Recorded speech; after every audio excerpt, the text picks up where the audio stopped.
Hey, we're going live. We're live already. Hey, fellas, look who's here. It's Mr. Ron Ellis. Hey, everybody. We're at Ron's shop. We're still setting up, so you might see a light come on here in a minute. Don't worry, you're not having issues. It's us. We're running late. Anyway, Ron, thanks for joining me. Hey, man. It's so great to see you. Pleasure after all these years. I know. So I wanted to introduce everyone to you because you're one of my favorite people, but I've been enjoying your pickups for however many decades now. And I play your stuff on my show, and everyone has full of questions. Why does Ron do this? How does this work? Why does this pickup sound so much better than everybody else's? So I thought, well, this is better just for everybody to meet Ron. And one of the things that I talk about a lot when we're on the show is that Ron's a really nice person. Like, you're going to enjoy doing business with him. And he's embarrassed that I said that. But we're here at a shop. We're out in the front room. You can see part of the shop back there. Maybe, if we can make this work, we could walk around. It'd be great a little bit and have a look. See the messy shop. But a messy shop is where is Sorry, that the folks. doorbell? Is that The time clock. does that mean it's lunch hour? It's not yet. There we go. All right, see you guys after lunch. But so we're here in Carlsbad, San Diego, which is North San Diego County. And it's really, really nice here, especially this time of year. I talked to a friend of mine this morning who's in Connecticut, and it's 40 degrees and nasty. So we're having a good time. But so, Ron, let everybody know, first off, there's going to be a bunch of guys on here. I'm going to put on my glasses to read this on my laptop. I'm normally on my big screen at home. There's Knut Berge in Norway. Hey, how are you, buddy? Let me see if I can get this screen bigger. There we go. And then the comments should show up here. There we go. So I remember meeting you 2004. I think it was 04. Yep. Something like that. And Peter Stroud comes up to me and goes, "Hey, man, you got to meet this guy." He makes these crazy good pickups. And from that point on, we've just been friends ever since. And you were still working for your top secret government job. Not top secret, but yeah, working for Lawrence Livermore Laboratories. Yeah. Which is, for those of you who don't know, Livermore is a pretty famous place. A couple of well-known people have worked there. It's a guy with the German name. Yeah, just a few, created the nuclear bomb and that stuff guy. Like yeah, that. Yeah. Hans Schnickelgruber. That's right. One of those guys. Yeah. Tesla. Yeah. Yeah. Few names. Tesla, Oppenheimer, Murray Lipschitz. But anyway, when I first met Ron, I'm going to let you talk, but I'm just going to kind of get everybody off to a good start. When I first met Ron, he was explaining to me that what you think you know about pickups maybe isn't everything. So, like, if it's Alnico 2 or Alnico 3 or Alnico 5, that can mean a lot of different things. How much of each of those elements are in the magnet. And remember one time we talked about carbon contamination, and all this sort of stuff. And so you figured out a way through, I think you put some of these pickups on a spectral analysis machine, right? Mm-hmm. And you figured out what sort of the code was that everyone else would just have to guess and make educated, smart guesses, which a lot of people do. But you just kind of nailed it down and figured out how to do it. And if I understand it correctly, now you can take modern materials and modern gear and make them behave like the older stuff. So am I misspeaking when I say that? Or No, I mean, some of the stuff you can have remanufactured because the materials that they used back in the 50s off the shelf, just down the street from, your regular supplier are very, very different. Yes. The copper, the magnets, the metals, the base plates. Yeah. Just what they used back then. And a lot of it had to do with what it was used for and also the machining. That's what when you do a lot of research, you find out that back in the day, machine shops didn't have the high carbon cutters, and they didn't have a lot of the materials they have today to process the materials. Or just a clean work environment. Work environment and all that. Let me ask you, because I know with guitar amplifiers, like when you talk about like the stack on a transformer, back in the 50s and 60s, all the amps that we love, that steel was hand annealed. You know, it was Yeah. cooked by a guy with a welding mask on and a big rod. Whereas now they dope it with silicon and they cook it with a computer. They can cook it twice as fast because it's got the silicon. Is it the same thing with magnets and Yeah. like it's a different purity level to the magnets and things like that? Yeah. And they were, as they developed like the magnets, for instance, back then, the stuff, like if you look at like an Alnico 3 magnet, from the old days of the electron microscope, it looks like you're looking at the Grand Canyon. There's all these Right. voids in there. Yeah. There's probably more airspace than there is solids. Really? Wow. So, and then the way they. Do you guys have an electron microscope at home? Maybe. Anyway, go ahead. Yeah. Well, fortunately, explain my background a little bit. As I worked, I came down here to San Diego in, 86, October of 86.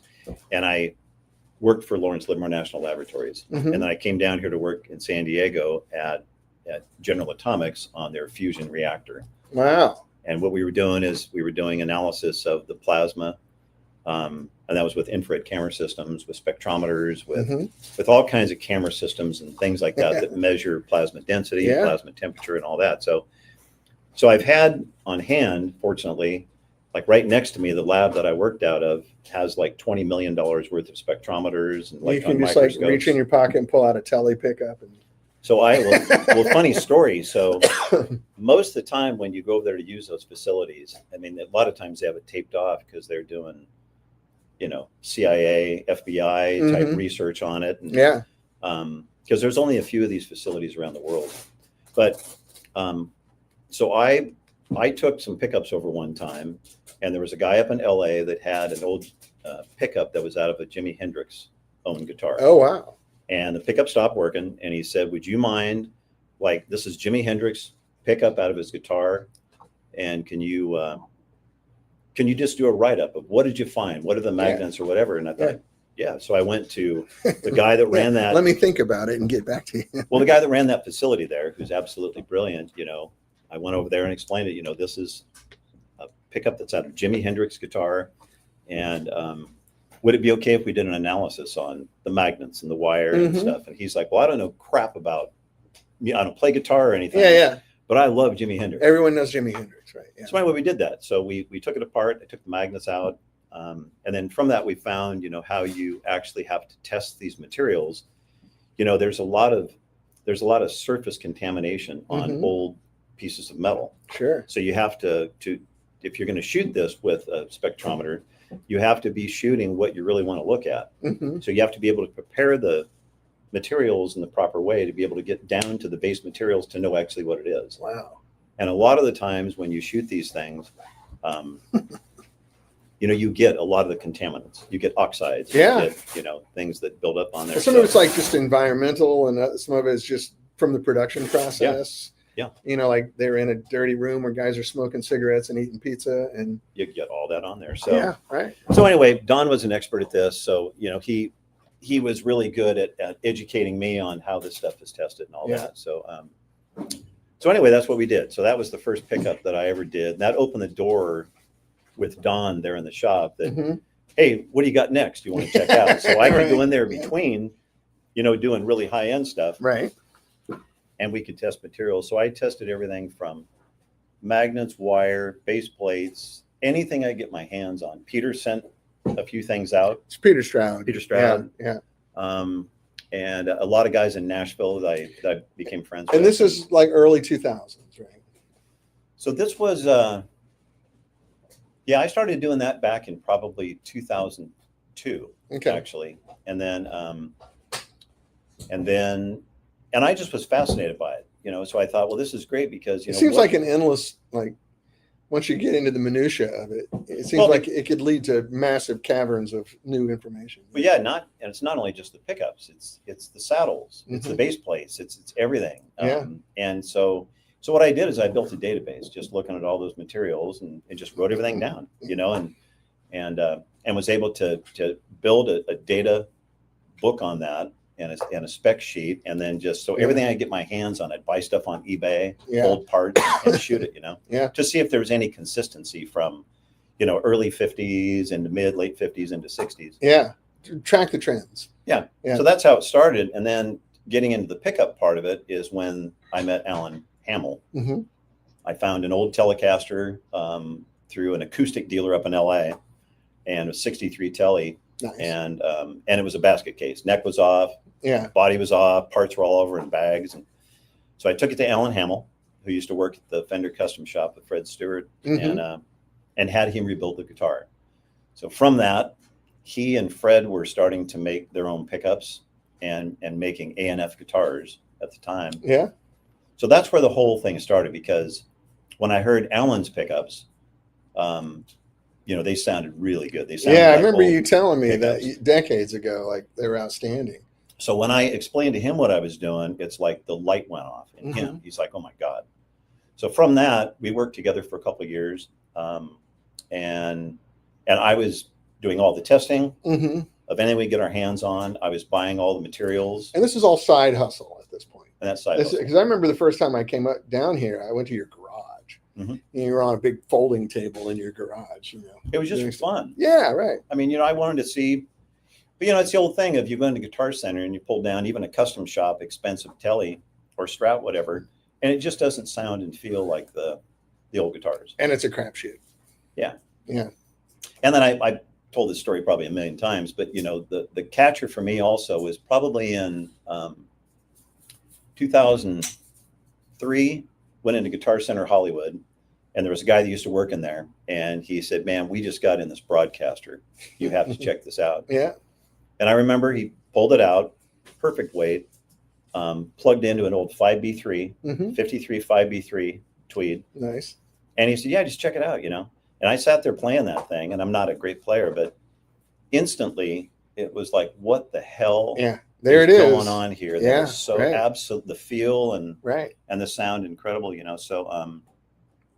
So the engineering mind got me going. It's like, come on, you hear about the blood, the sweat, the beer in the clubs, the smoke. And I'm the same exact way. Like, not to interrupt you, but like you've heard the story. Like I got my first Marshall in the 8th grade. And then like 2 weeks later, I had it completely torn apart. Nothing was really connected. And my dad was furious with me. I'm not paying to fix that, because I loved it so much. I had to figure out how it worked. And I was driven like ever since then, like, why? Yeah. How do tubes work? How do I manipulate them to do what I want? Why is this so good? Mm-hmm. Well, especially when you hear companies of today saying, we make the same thing. Mm-hmm. And Fender is saying that these are exactly the same pickup materials and we're, same wood, all that stuff. And it's just not true because things have changed. Well, I think, that's right. The stuff that they were made out of before doesn't exist. No. But also, I think, this is going to sound snotty and I don't mean it that way, but I think, most people play guitar for fun. It's a hobby. It's something they do on Sunday, while the kids are out at soccer or whatever. And they want the guitar to look correctly. Yeah. They want it to look like a vintage guitar.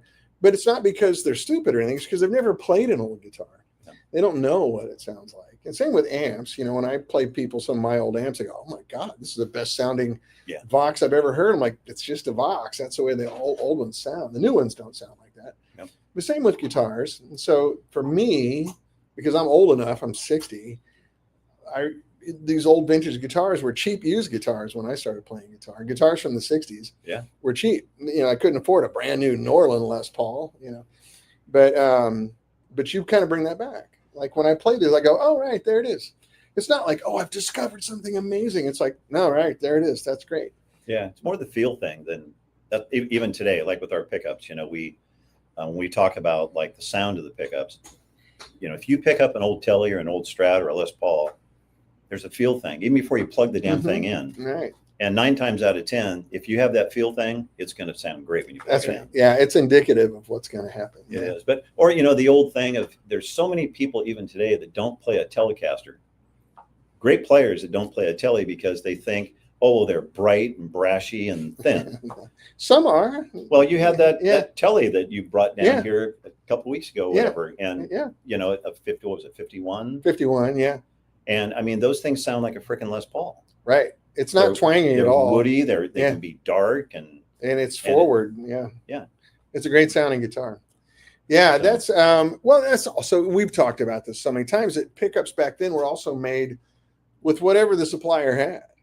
Yeah. Like, hey, I need some magnets. Well, I got Alnico 3 in stock. Great, I'll take them.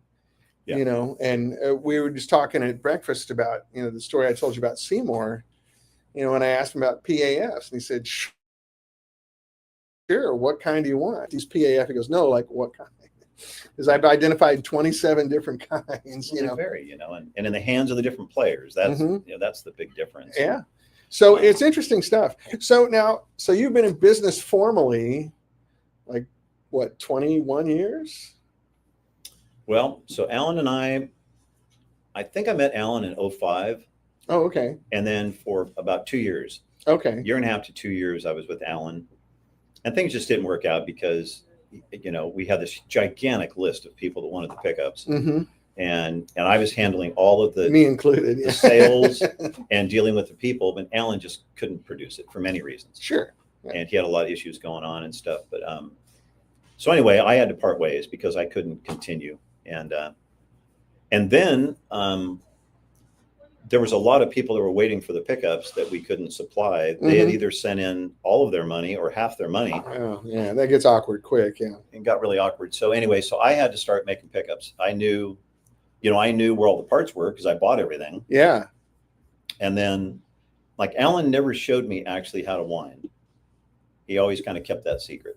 Oh, really? And yeah, when I would walk in, he would on purpose stop, and he never wanted me to see the pattern and stuff, which, you know, I figured out. But so anyway, so, you know, it kind of goes back to our chef thing. Yeah, yeah. You know, it's like, I mean, you can have, you know, 10 different restaurants around you, and, you know, they have a chef that they all serve chicken bit different way. Yeah. But they all end up being good. And that's right. So I just had to come up with I figured out a way to wind them, you know, the tension, the wind pattern, and all that, but also have the consistency. Because, you know, it's, as we know, pickups are from the old days are all over the map.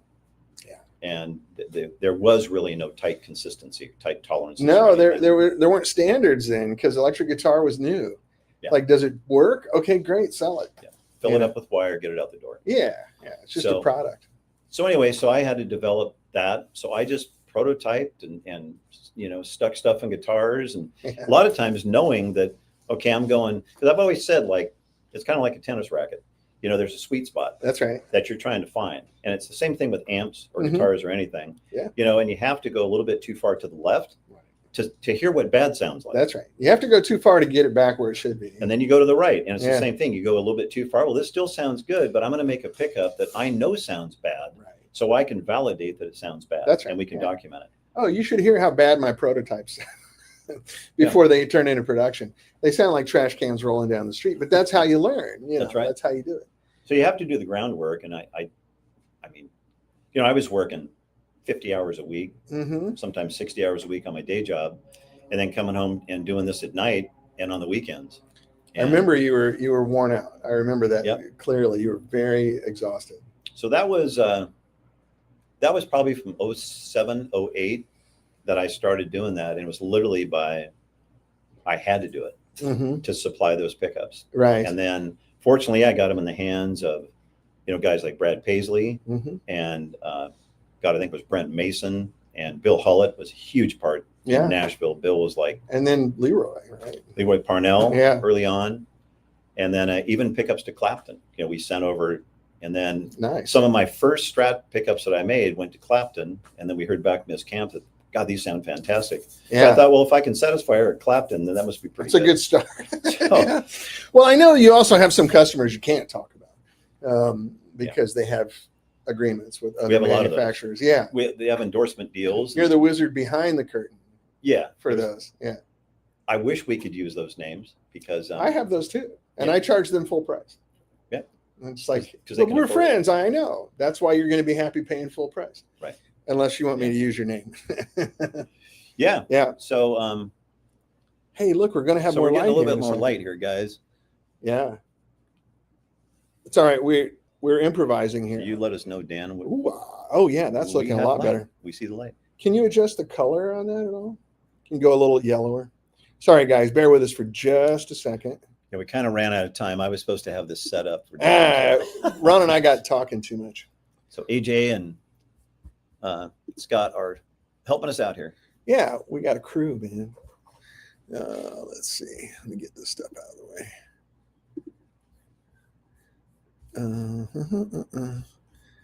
Just turn the exposure down a little bit, and then you can hit us. And they can also turn down the light, as much light too. We can have a light show. Hey, epilepsy. Yeah.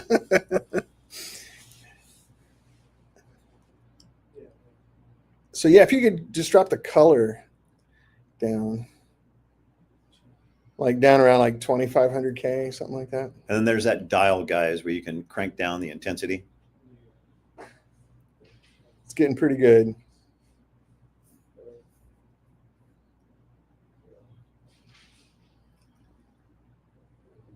That's all right. This is fine. Okay. This will translate well. Hey, so we got some comments coming. I'm sorry, guys. I wasn't looking at the screen. Randy Krath, how are you, Reverend? Good to see you. Hey, Randy. Rob, you know Randy Krath? He's I know the name. kind of rock and roll Yeah. Baptist minister in Virginia. Oh, cool. And he's like, if all ministers and preachers were like him, there would be no issues. Right? He's also a great musician, and he records at home and does a lot of work. It's really good. And then Rob Price is one of my longtime customers. Jimmy Page's Telecaster sold thousands of Les Pauls. Yeah, there you go. Exactly. It's probably back when we were talking about the Tele pickups. Well, I got a funny story with Joe Walsh on that. So just a real quick story. Yeah, So, go for it. You can have a long story if you want. Joe Walsh used to live down here in North County, San Diego, not too far from where I live. And, so I had the opportunity to go over to his house one time. And This guy, Haas Thompson, is one of my artists. Our artist in the north of England. He's got a band called 13 Stars.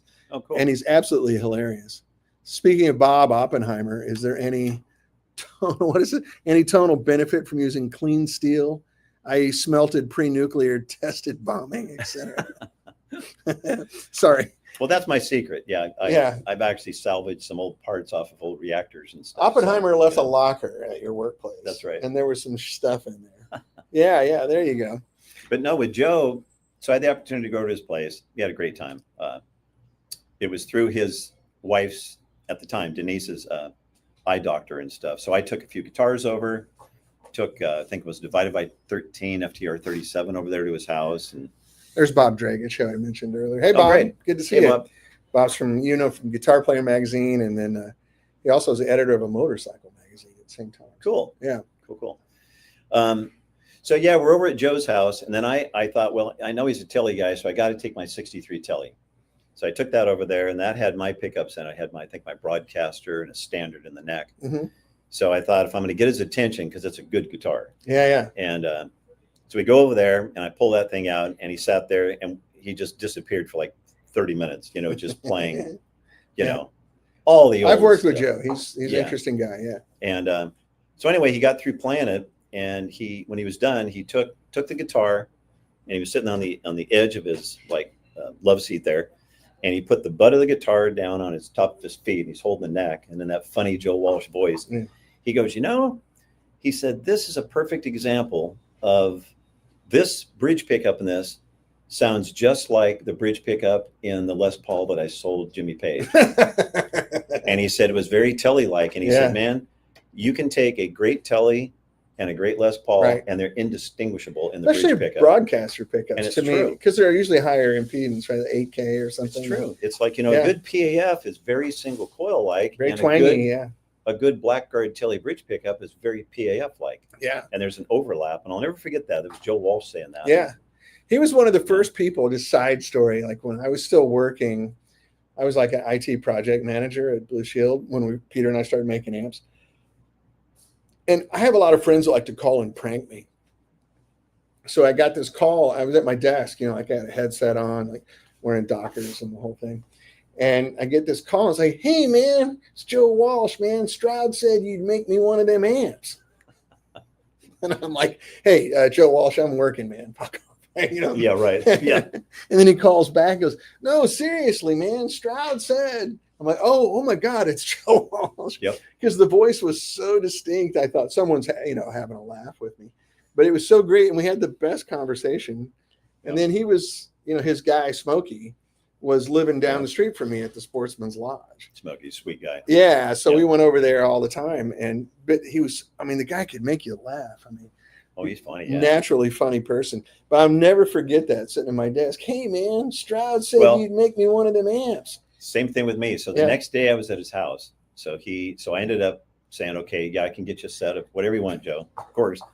And so I think I did. I sold him, or to Smokey, I think 2 sets of Strats and I think like a Telly set or something. Anyway, so he said, hey man, we're going to be playing in San Diego tomorrow night. And he said, how many tickets do you need? So it was really sweet. Yeah, he's a gentleman. Yeah. And all. So the next day I'm at work and I'm up at the machine shop having a meeting with a bunch of different engineers and stuff on a really like serious, we were way behind on this project. And there's like 4 or 5 guys from Oak Ridge, Princeton. Oh, wow. And I'm from Livermore. Yeah. Livermore. And so we're in the middle of this thing and it's kind of a heated conversation. My phone rings and I look on it, Joe Walsh. And I'm like, I have to answer this. Speaker on, yeah. So I go, hey guys, I got to get this phone call. Yeah. And they're looking at me like, you're in the middle of a freaking meeting. Yeah, you got some notable people at the table. Yeah. And I said, I can't put this guy off. So I go over, I walk about 10 feet away and I go, hello. And he goes, hey man, what's going on? With that voice. Yeah. And then one of the guys, the guy from Oak Ridge, huge Eagles fan, huge Joe Walsh fan. He goes, so I held the phone up and I said, 1 minute, I showed him it was Joe Walsh. So they all gathered around to hear Joe's conversation. They're totally cool with it. And they're like, you're fine. Take the call. It was so funny though. But he's a sweet guy. And he's also one of those guys that Smokey insisted on paying. Because I said, you don't need to pay for this. Yeah, no, they'd say honor. He paid me and he paid full price. Yeah. Like there had a few guys, him, Peter Frampton, some of the original, the old OG guys, like Steve Miller. They all said, no, give a break to someone who needs it. Yep. Like just send me the invoice. And you can't say that about a number of them that want this that stuff. Is not the majority of free. people. They don't even mention paying for it. They don't even offer. So yeah, I've had to explain to a lot of people. I used to just hold up pictures of my kids and go, hey, I'm going to call my wife on speaker right now. Can you tell her why you're not paying for the How about like an electric bill or something? Yeah. Your lease payment. Yeah. Yeah. No, like how much did you make on tour this year? Oh yeah. $90 million. Most of them are, I got to say though, and in all the years I've been doing it, working with a lot of top pro people, most of them are super cool. 19 out of 20 are great. Yeah, they're great. Of course, they're funny stories about the ones that aren't, but yeah. And I think it's just business, like, is it good on the light there? Yeah, we're okay right now. We look very warm and cozy. Okay. I think when this comes on, it'll get a lot clearer. Yeah, guys, that looks really good. Thank you for doing that. But getting back to the time that of me doing it. So because I guess maybe I met you, maybe it was 06, 07. About that. Maybe 5. Yeah. Because you had just started, because Alan Hamill was still part of the conversation. Yeah, when I first met you, I was still with Alan. Yeah. And then so I did it, God, when did you come on board, AJ? I mean, before AJ came on. You got to remember, AJ's my son. Mm-hmm. So I mean, AJ, when he was going to like high school, come say hi. Hey everybody. So this is Alan. We call him AJ. And what's up, man? Hey. So we started. You were just getting so stressed with the orders piling up. Yeah. And so it got crazy. I remember I was driving home from my temp job up in LA, doing one of the hour-and-a-half drives I had to do. Yeah. And we got off the phone. I just sat there and went, let's do this thing. So. And that had to be what? That's after you graduated. You were still right before COVID. You were still at your house. Right before COVID. Yeah. Yeah. And then that's when AJ said, Dad, you're doing this, working your ass off, like alone doing this. Why don't we turn this into a business? Right. Father and son stuff's always fun. Yeah, absolutely. I mean, the enjoyment's great and the fights are spectacular. Yeah. No, we should have been filming. Yeah. Really. Yeah. No, I mean, that's working with families. Working with families emotional. I've done it. Yeah. It's very emotional. Yeah. But on balance, it's great. Mm-hmm. Yeah. So we kind of cleaned up the business aspect of it. For a while, we just didn't have a website. I was, cleaning up. Well, I couldn't. Well, you were because we were so slammed with orders. At one point, you were like 18 months back order or something. Yeah, what do you need a website for? The list was legendary. We had like a book that was, it was all handwritten and all that. So I found that book the other day with all the notes and all that stuff in it. We call it the garage mentality that we Yeah. try to keep, because that's a Yeah. lot of that stuff was, Yeah. the culture that we bring. So today. that was probably 2019, and then we stayed in the garage until we've been here in the shop. What? Been a while. 4.5 years. Yeah. Yeah. So I was working Because I came down here 2 years ago, I think, to this Mhm. place. I think the first time I'd been here, and you were pretty well established at that point. Yeah. Yeah. I think I was working high school too. yeah, no, Me- all through high school, and then he went off to school for a couple of years. Mhm. So one of the things I'd Yeah. like to do, if we can pull it off, since we're on a weird mobile rig here, so I'd like to take everyone back here and show them your shop before we're yeah, done, not that's a this good minute. idea. Be great. I'll get But that light fixed up. When you look at, all the manufacturing businesses I've been involved with, you run an outstanding shop. It's a clean, nice work environment where everything is safe and fresh, and you've got the legal things to keep the air clean when you're doing work in here. And Like, I know all we're in- your we're in employees. California, you have to. Yeah. Yeah. Well, you're supposed to. You're supposed to have to. But you actually do it. And it's a nice modern shop that's right now it's climate controlled. And this sounds weird. Why would Dan bring that up? Because 19 out of 20 places in our business are not like this.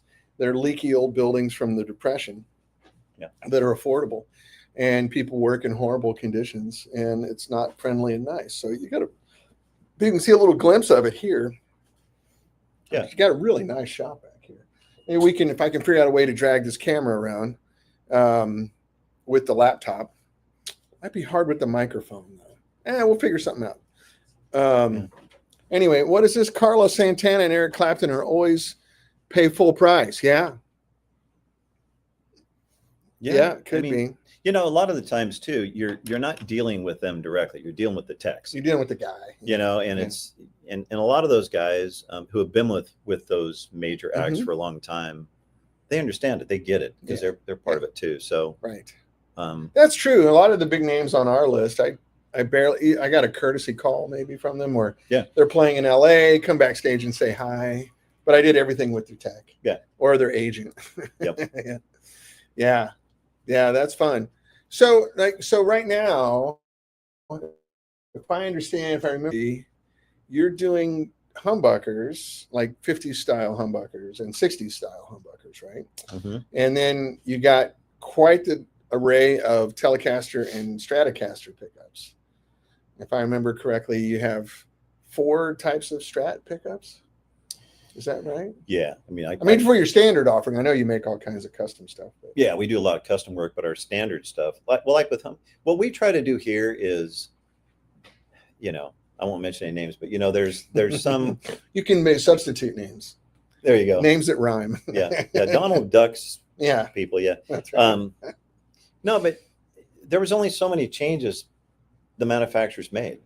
Yeah. So like in humbuckers, there was the PAF that everybody refers to, Mhm. And that PAF, that was from 1957, Right. and that went on. Well, it was actually late 56, but that went on into they consider like the T tops. Mhm. Those were essentially the same pickup. Right. Yeah. They had a T on top of the bobbin, and but really and truthfully, it was the same thing. Right. The changes occurred like in mid 60s. Mhm. Was that because they moved from Michigan to Tennessee? Yeah, the manufacturer, probably. Yeah. Yeah. So 65, right, is when they moved to It was something Nashville. like that, Yeah, from Kalamazoo. Yep. Yeah. So you're using different vendors, and like you Yeah, said right. earlier, You got different suppliers. when you're manufacturing, normally you try to order ahead and you want to use your particular product you're going to be using, Mhm. materials or whatever. But if you get into a pinch, like Leo Fender, Yeah. Gibson, all these guys were the same way. If they called up Yeah. their magnet manufacturer and said, "Yeah, we want the same magnets we ordered, 6 months ago or whatever," well, we don't have those, but we have these. What do you got? Okay, Yeah. fine, send Yeah. them. Also, in 1965, there wasn't like jet cargo. Like everything was by truck or by train. Yep. and it took time. So like if you had a local supplier, that's the one you want to use. Yeah. So things could change really fast. Yeah. Yeah, that's interesting. Well, and then I know you make So, on your Strat pickups, you got like a 54 set, right? And then a 57. Yep. So I can do the quick rundown. So we, like on our humbuckers, starting there, we do the LRP set, which we did for Leroy Parnell. Which I have one. It's amazing. 2012. And that's kind of the PAF thing. You know, we kind of make that because when you think of a PAF, you think of rock and roll.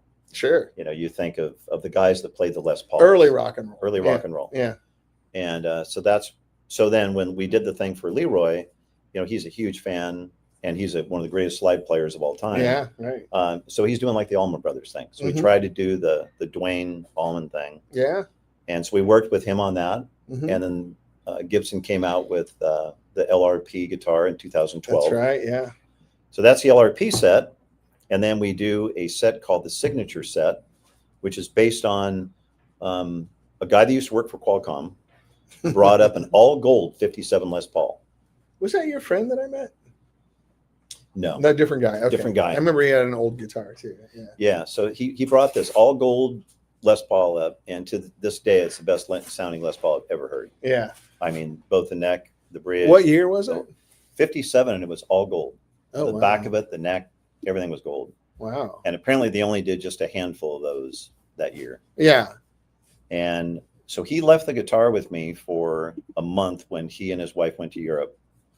And he said, you can play it, you can test it, whatever, as long as you don't get a soldering iron out and take apart the pickup. So when I measured the pickups, the neck pickup was 9K, and the bridge pickup was about 9.3K. Oh, Jesus. So see, a lot of people would think that, wow, those were like overwound, super hot pickups, but they're not. It's because of thin wire. Okay. Because all of those pickups were wound to 5,000 winds. Oh, so just, okay. P90s and humbuckers were wound to 5,000 winds. Haas, you're hilarious. He says, I'm loving the white balance. You are looking like Brits in the Pentaton. So we don't really have a lot of light here. I'm trying to open the aperture on the camera so you can see us. We can actually swing that around a little more. Is that, can you if point you swing that at around, just a little, or Scott, just a little bit. Yeah, bear with us here while we try to get a little more we get this going. We're trying to get a little less red. We'll get it right. Yeah. It'll take a minute. This is very impromptu right here in the lobby. It looks pretty good. You can point it a little more direct at us, though. I think it'd be fine. Oh, yeah, there we go. Now I can warm it up a little. That's good, yeah.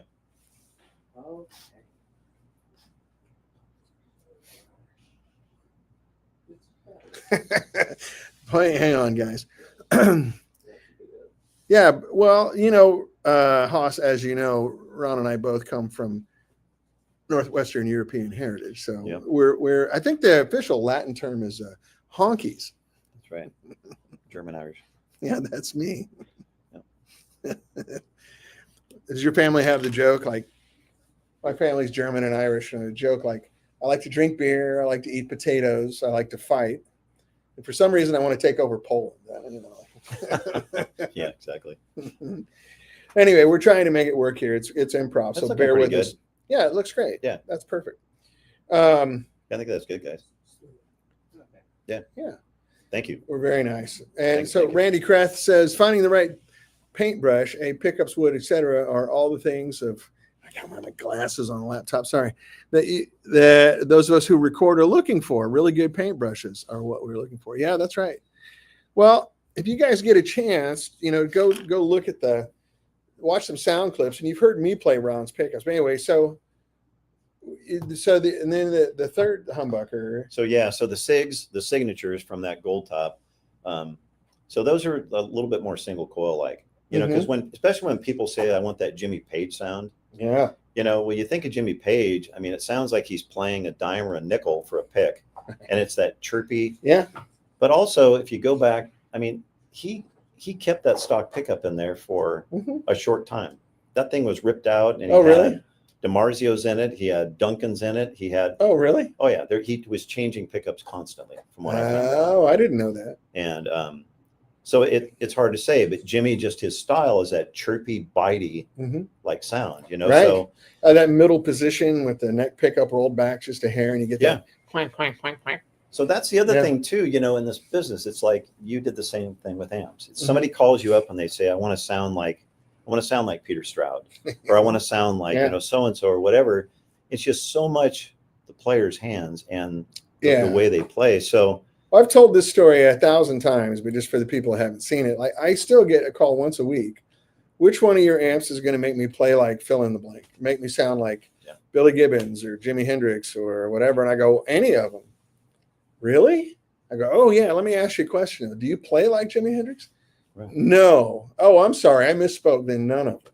Yeah. It's like it is the guy. But then the good news is, Jimi Hendrix can't sound like you. Right. So just go play guitar. Well, have fun. Yeah. The best one that I get, and it's an honest thing. I mean, I've had this numerous times where a guy will call up and he'll say, yeah, I'm a huge fan of Stevie Ray Vaughan. Mm-hmm. And have you ever seen the video of him on Austin City Limits playing tightrope? And to me, that's probably I'm not laughing. I'm not laughing on camera. The hardest example to give, to try to figure out tone for somebody. That's a tough nut to crack. Because number one, it's Stevie. And that guy had a lightning bolt from the heavens every time he touched the guitar. But he's got a steel string singer, probably wide open. He's got two twins. Right. He's got a super reverb. Yeah. And all those amps are just pinned. He's tuned down a half step. Right. He's using huge strings. 13s. So it's like, so what you have to do is, you got to be nice about it and realistic. It's like, okay, you're trying to do this through a deluxe reverb reissue. And so if you want to try to get that sound, let's be realistic about it. So like in all fairness, it's not a dumb question. It's just it's a unthought out question. Yeah. Because of course we all want to sound like our heroes, and that would be great. And if I could make an amp that made you sound like Jimi Hendrix, we would be having this conversation on my yacht right now. Exactly. But I can't. No one can make you sound like someone else. Gear is not going to make you sound like someone else. Now, if you can sort of play like that person, the gear might get you a little closer. Yeah. But that's about it. So it's not like it's not a dumb question, but I get it a lot. And when I laugh, I'm not laughing like mocking people. Say this, just haven't thought about it. It's a really difficult thing to do. But you can approximate it. But I like to play golf, and you can give me Tiger Woods' bag and his caddy, and have Butch Harmon walking the course with me, giving me tips on every stroke, and take me to Augusta National, and I'm going to shoot 115. Whereas when I play at home, I shoot 76. Exactly. There's a certain amount of the guy, but your stuff gets, for me, like when I play your stuff, and I don't really try to sound like anyone else. I try to sound the best that I can sound, which is pretty limited, but at least I try to maximize what I can do. When I play your stuff, I really feel like I have more vocabulary, like I can play. What I intend to do with the guitar happens better. I'm not working within the specs of a narrow product. Well, I can make a clinker and it'll sound really bad too. What we try to do with like all of our pickups is, I'm not a great player, but I've played my whole life, so I've got a good touch on the guitar. Player. I've heard you play, and I know how to pull sound out of a guitar and stuff. But it's like when you pick, it goes back to that thing of the feel. When you pick up somebody hands you like a real great 50 broadcaster or whatever, what you find when you plug in and play is that there's so much more creative things that are coming out of you. That's right. And that you've never experienced. It before. Encourages you to do things. Yeah. And what I think that is, whether it's a P90 or a humbucker, single coils, whatever, there's a lot of pickups out there. There's a lot of guitars made today that they sound great. Mm-hmm. The fundamental note is there. It's like, it's there. You can go gig with it. You can make records with it because you see it every day. But when you get an old great guitar in your hand, there's compression before you get to the fundamental. Yeah. And then there's a bloom and a release on the notes. And that's that buoyancy and bounce that you get and pliability of the guitar. Yeah. And that's what all these sounds come out, these notes and harmonics or whatever you want to call it. Yeah. I think for a lot of people, it's almost like the guitar doesn't get in your way. Yeah. Like when I play a lot of instruments, they're like, I really got to, I used to work in a music store with Peter. I can, every guitar's got something that sounds good, but most guitars, you're like, I really got to work around this thing. oh, here's what it does. So I'm going to focus on that so I can sell it. Yeah. But a nice old guitar, it's just sort of like, hey, what do you want to do, boss? You know, like it's a different feeling. Like that Telly I brought down that we played, you know, whatever last month. And same thing, like, oh God, I played that guitar so much I had to put new strings on it to give it back to my friend. Yeah. Well, it's like, you know, going back to like Leroy Parnell, I was talking to him. It's when we were back in Nashville and we were talking and he said, you know, Ron, I can play any guitar, you know, I can go do my show, whatever. But he said, if you want to see the best Leroy Parnell show, then give me a good guitar. And that's right. A good sound setup. And I'm just looking at comments. You know, then I heard somebody, I forget who it was. I don't know if it was Robin Ford or it was somebody that I was talking to one time. And they said they view like being on stage as like, you can either be on a concrete stage. Right. And do the show, or you can be on a stage that acts like a trampoline. Yeah, that's true. So Haas Thompson, the comments kind of scroll away. He was asking which one of your pickups is your favorite, if you can choose. I'm a Telly guy, and my favorite, I've got them in 3 of my Tellys. Cheers, Randy. Go ahead. Is my Broadcaster Bridge with a standard neck. I mean, in an ash maple. That's what I need from you. You know, the guitar that I'm building, it's got a copy of that 51. I think I need to get the Broadcaster pickup. Yeah. But that's great. Well, I know you have quite the collection of Telecasters. I do. I've got too many. Yeah, I won't make you say the number in public because your wife might be watching. But yeah, I can. She knows. Oh, okay. I think I've got 8 Tellys. They're great. I've got a couple of old ones. And none of them are like schlock Tellys. No, they're all, I would put those up. The ones that are not old Tellys, I would put up against any old Telly. Right. I like is it Chad Underwood that made them? A couple of those are ridiculous Telecasters. Yeah, Chad's guitars are amazing. You know, I mean, there's Axel. There's great makers out there. I mean, Danocaster makes really nice Tellys. And I'm a big fan of Michael DeTemple's and Lance Lerman's Tellys. I mean, Michael's are really rarefied air. And Chris Fleming, which by the way, Chris is helping me finish this guitar, by the way. Did I tell you this? You did, yeah. That's cool. This Telecaster that hopefully when it's all done, the people with their hands in it are going to be Ron Ellis, Michael DeTemple, Chris Fleming, who was the honcho at the custom shop, right? He was the dude. Like all the master builders reported to Chris Fleming. When I first met Chris Fleming, Larry Thomas told me there's 5 guys on earth that can make a Telecaster from scratch. Chris Fleming's the best. And then the other is Lance Lerman, who's Mr. Telecaster. You know, he's so we're doing this kind of fun project, copying this 51 Telly, trying to get as close as we can. But there's a lot of people making great guitars. Even some of the guys that just do Particasters, like Bill Nash and stuff, like those are great guitars. They're really cool. Well, the Fender is a parts caster. Yeah, that's true. I mean, that's right. Yeah. I mean, go to the neck room. That's right. Yeah. But that's how that whole thing goes together, and that person that puts it together, you know. And that's the important thing. But but no, you know, so on humbuckers, we make the LRP, we make the signature, and then we make what I call the Betty, which is my mom's name. Oh, okay. She was a huge influence of mine, and she loved music. Oh, that's nice. So anyway, and that's based on like, you know, mid to late 60s 335. That's the one I have in the bridge of my Les Paul, right? So I've got an LRP in the neck, I think, and the Betty. I just, you know, like I was telling Ron earlier, like when you go to the sushi joint and you say omakase, which means just make me whatever you think is best. Yeah. I just brought my guitar and here, Ron, do what you want. And it turned out amazing. I haven't touched that guitar since, and I think that was 2012 or 2011 or something like that. When you put that, when we finally got that in, I'm like, it's baked. I don't want to touch it. Well, the Betty is the reason I did that was because so the LRP and the SIGs have that compression and bloom, the buoyancy bounce thing. Yeah. And so a 335 already has that acoustically. So the Betty, the reason it works really well on a 335. Well, for instance, like Larry Carlton has had my Bettys in his Sire guitar for the last, I think, 3-4 years now. Okay. And so in a 335, that's kind of the go-to because it's a little bit more fundamental on the note. It doesn't have as much of that compression and bloom. Right. So now I want to try your signature and You can try it. I'm sorry.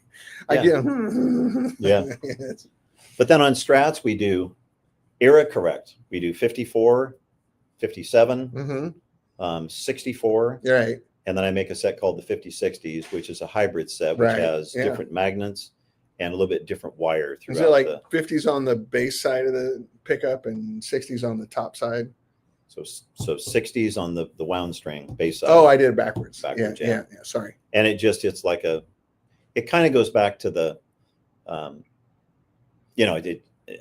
it's John and all, but it's kind of somebody looking for that balanced, like John Mayer continuum sound. Yeah, right. Because they've got kind of both. Right. And so those work really well in like an alder rosewood Strat.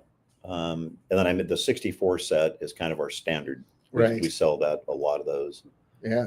And that's just like going in, picking up an early mid 60s Strat. It has the chimey, they're scooped. Yeah. It just sounds like a good old Strat. So I have the 57s in that green guitar. And once I got that guitar dialed in, they're insane. They sound so good. The 57s, if like, you could do demos on it. And then, but another good one is Josh Smith. Yeah. So Josh in his, well, Josh plays way better than I do. Yeah. He's a monster, but in his Strat, the Burst Strat, those are 57s. And he loves that guitar and those pickups. And then, so like, I want to do my white Strat that everybody knows on the show. I've been playing it forever. And then the one that we've talked about for 15 years. Well, it sounds great the way it is. It's going to be. But it's something we can just try and just see how it. Yeah, I'd like to do that. And then, I have that other Strat, that Elliott Stratocaster, and with the maple neck. Another nice guitar builder. Yeah. Yeah, Andy Elliott's great. He makes a hell of a telly too. Yeah. Andy's like Michael the Temple, like he tunes the wood. Like when you order the guitar, he says, "Do you play in standard tuning?" Oh, okay. Yeah. Because he wants it to resonate in sympathy, on a regular scale. And then, all right, so then I saw on your website too, there's like a 64S Fat. Is that right? Yeah. So, or is that more of a custom thing? Well, I mean, so we're doing a new website now. If you go onto the website right now, you'll see that it's, there's information up there, but the guy that's doing our website now is the guy that does Two Rock and Callings guitars. So he's doing a really, really nice job. We're going to have descriptions, we're going to have videos, we're going to have comparisons and all that. Good. So as we build it, but this is my friend in Connecticut that I told you this morning. He has Dan's old Elliott Telly with Ron's. Those are the Julian Lodge pickups in there. Remember, the Lodge? Remember, I got them from Mark Goldenberg. Remember? Oh yeah. My neighbor was my neighbor. Yeah. Who had a set just laying around, and I called Ron. He goes, "Go get them from Mark. He's got a set on his thing." So yeah, those are great pickups. Well, and then you get into the Telly thing, and then thank you, Keith. I've had a long friendship with Julian, and he's been, amazing as we've developed some of our pickups, doing the Julian Lodge, right? The Jed Hughes. We make the Jed Hughes, the Killa neck Killa, pickup, right? Because of Jed with his accent, Killa. And these are guys that we make so in Tellys we don't really do those in sets because you can use any of my bridge pickups with any of my necks. So we do, like on the bridges, we do 50B broadcaster, 52T, right? And then we do a 60T, a little bit raised pole, and then we do the 50-60T, right? The blend of different magnets hybrid, in it, and then we do in the necks we do the standard, which is like your standard Telly neck you'd get like on some of the early Blackguard stuff, right? And into the 60s, and then we do a mid tall, which is a little bit taller magnets, which kind of opens up the top end a little bit, kind of gets you more leaning towards Strat style, right? Yeah, kind of scooped in the mids, And then we do the JL neck, which is based on Julian Lodge. Right? He has a 54 original Telly that he's not all that wild about the bridge pickup on it. Okay. But he loves the neck pickup. Yeah. So he said, "Can you recreate this?" So he sent it out, and it turns out that that's only like 5.5K. It's real low wind on it. Yeah. Or low output, and then we use different magnets on it, a little bit weaker magnets. So like this Telly that I'm building, it's roasted ash body, and then roasted maple neck. And it's like the body weighs 3.4 pounds. It's like nothing. But I'm doing the Keith thing. right? I'm going to do a humbucker in the neck. Yeah. Which one of your pickups do you think would be, well, considering the wood and then the monkey that's going to be hitting it? so you want like the macabre, you want the Sort of, yeah. PAF in the neck. Yeah. I mean, to be honest with you, this is going to sound like sacrilege. I really don't like telly neck pickups that much. Yeah. I've heard the ones that I've heard that are good are fantastic, but 9 times out of 10, I'm like, okay, it works, but it's not my thing. Well, for tellies, we recommend. So another thing, because of Julian, I got a phone call from pulling a blank. The old moment here. Cut, take 2. Yeah. No, so Julian kind of helped with a neck pickup that we developed, and then we also make the Ellisonic line. Right. So, and then when the Ellisonic line started, that was for the Julian Lage 470 JL. And that's basically taking like some of the old DeArmond like pickups, the Dynasonic, which looks like a racing engine. It's got the individual pull pieces you could raise and lower, but the magnets are about that long. Right. They're like big, an inch long, yeah. And they're 1/4 inch in diameter, so they're super strong Alnico 5s. Okay. But if you look at any picture of those in a guitar, back in the old the early day stuff, back in the late 40s and into the 50s, the magnets were screwed all the way down as far as they could get them down away from the strings because it had so much string pull. And they also like standard strings back then were 12s. Yeah. With a wound G string. Right. Yeah. Different than today. So Julian got a hold of me and said, he was borrowing Wilco. The guy from Wilco. Yeah. Pulling a blank again. That guy. I'll think of his name. But anyway, he was borrowing his guitar, and he said, it was a Duo Jet, and he said, there's things about the Duo Jet that I really like, things I hate, and the pickup's the same thing. So, I'm going to be working with Collings on doing this new guitar. Would you do the pickups for it? So I basically took an old Dynasonic they sent me and then just started testing. So I said, no more adjustability on it. Let's cut the magnets way down to get rid of the strength. And then I came up with different magnets to put in and stuff. That's cool. But that started with the Julian thing. There's a magnet question here. Super nerdy, of course, but what makes a good magnet for pickups?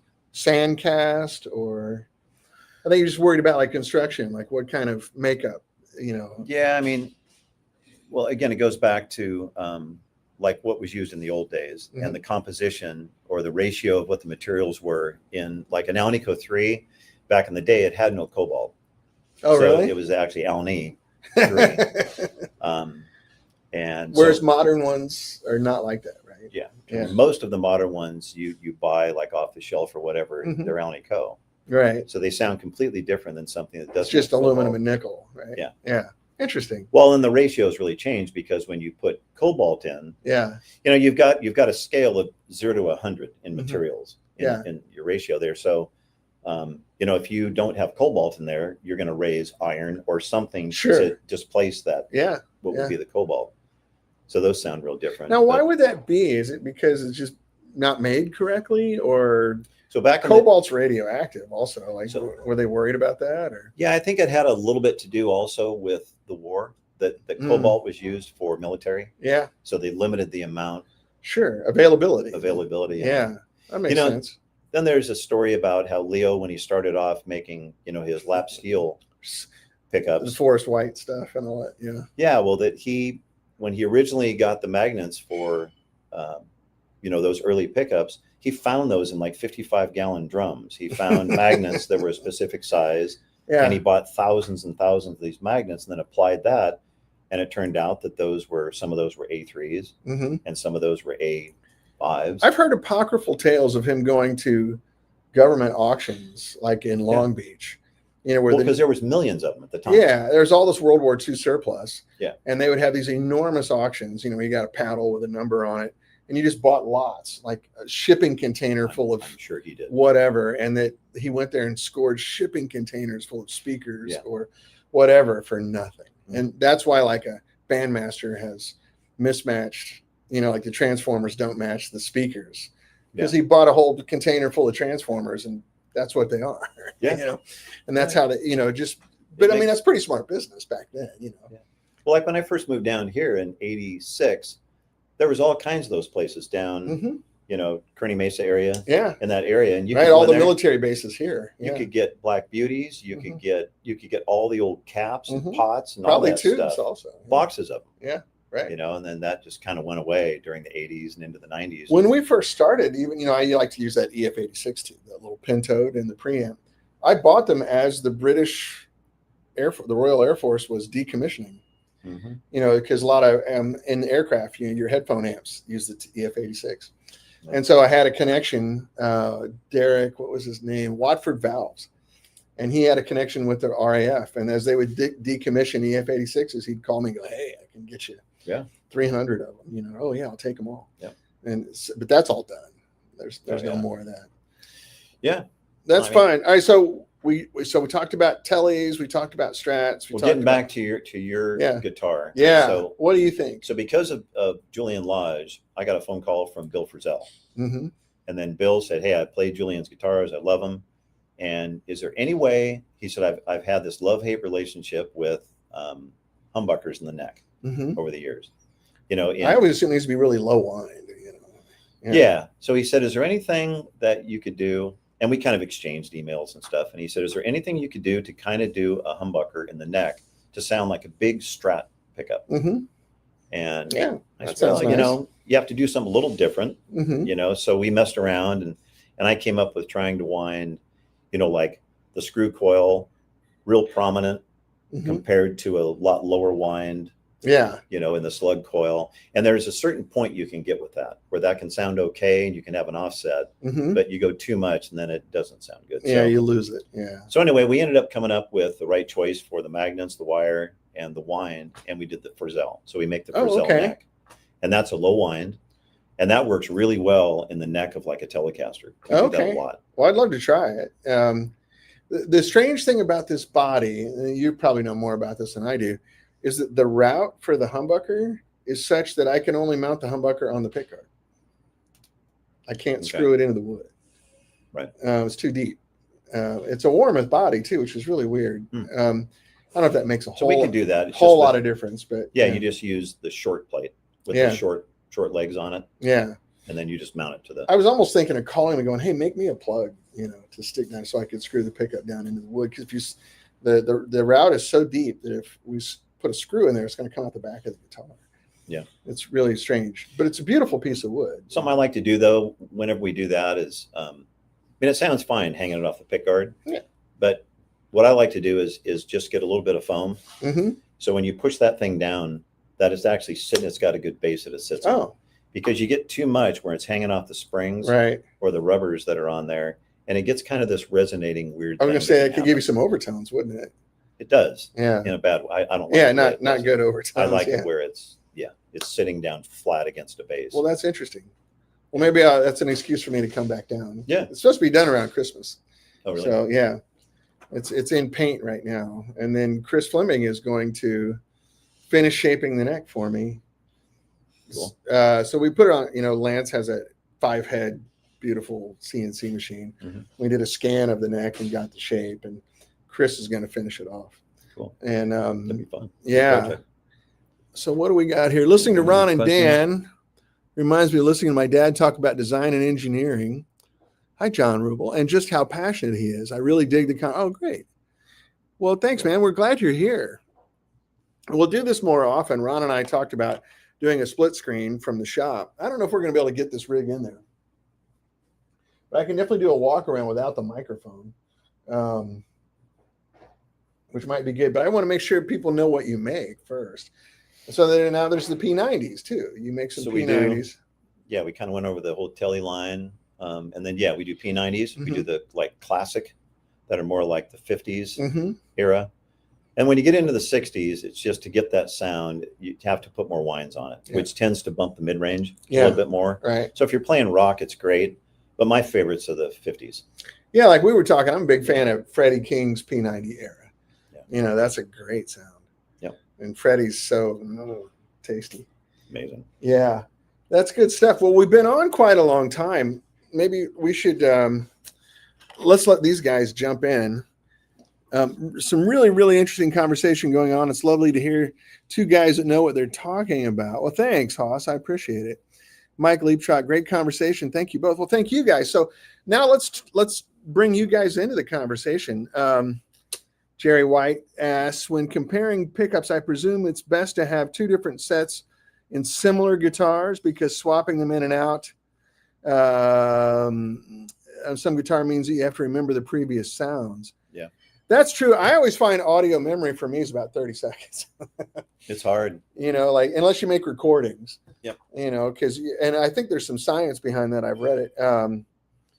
Mike, it's literally, like when I'm swapping tubes, like, man, we got to do it hot, like fast as you can, or you'll just be like, I don't know, you go back and forth 12 times before you realize. Here's a funny story too. So Julian Lodge came out.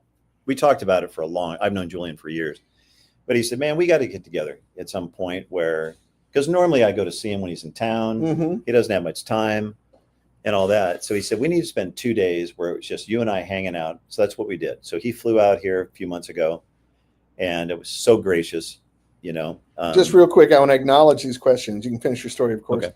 Axel, who's a really good friend of mine, says, which humbucker did you say would be good? Give a bit of 335 flavor. Was that the signature? Those are the Bettys. Or the Bettys. Excuse me. I'm sorry. And then Bob Dragich, more on the P90s, please. He's a P90 connoisseur. Yeah. But Julian came out, and Julian's just one of the best players in the world. He's absolutely amazing. He's kind of next level. Yeah. He is. Yeah. And so I had all the guitars set up, and I've got a bunch of guitars. I've got the 8 Tellys, and I've got freaking 5 or 6 great Strats and great Les Pauls and P90 guitars and all that. So we had them all set up, and then we did this video, where we're going to see the differences. Mm-hmm. The problem with somebody like Julian is you hand him the guitar, he sounds like Julian, because he adjusts. Like I really noticed it when I was going back he's got the reflexes, editing, the videos and stuff, is that you see him where he'll kind of sit there for a minute and he'll say, well, let me check out the guitar for a second. And I shouldn't have done that. I should have said, Julian, play the same damn thing you played and don't think about the guitar. Right. But great players just end up sounding like they do. They adapt, from one guitar to the next. Right. So it's almost better if you do sound bites where you have maybe a less experienced player and you just strum and you do just a run. When you've seen my demo stuff, I go to lowest common denominator. I'm not a great player, but I play way better than I do when I'm demoing my amps. Mm-hmm.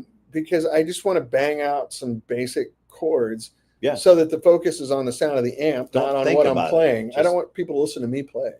I want them to listen to the amp. Also, there's sort of a, lowest common denominator thing. Like if I'm just going A, G, D, everybody can do that. Yeah. Because a lot of times when I listen to amazing people play, and I go, well, this guy's going to sound great playing anything. I'm never going to play like that. And then I get distracted. I don't listen to the gear. I'm just looking at his licks going, I think that's a G Mixolydian scale he's working on, And whereas I just come out and go flangy, flangy, flangy, flangy, flangy. And then everybody goes, well, shit, I can do that. Yeah.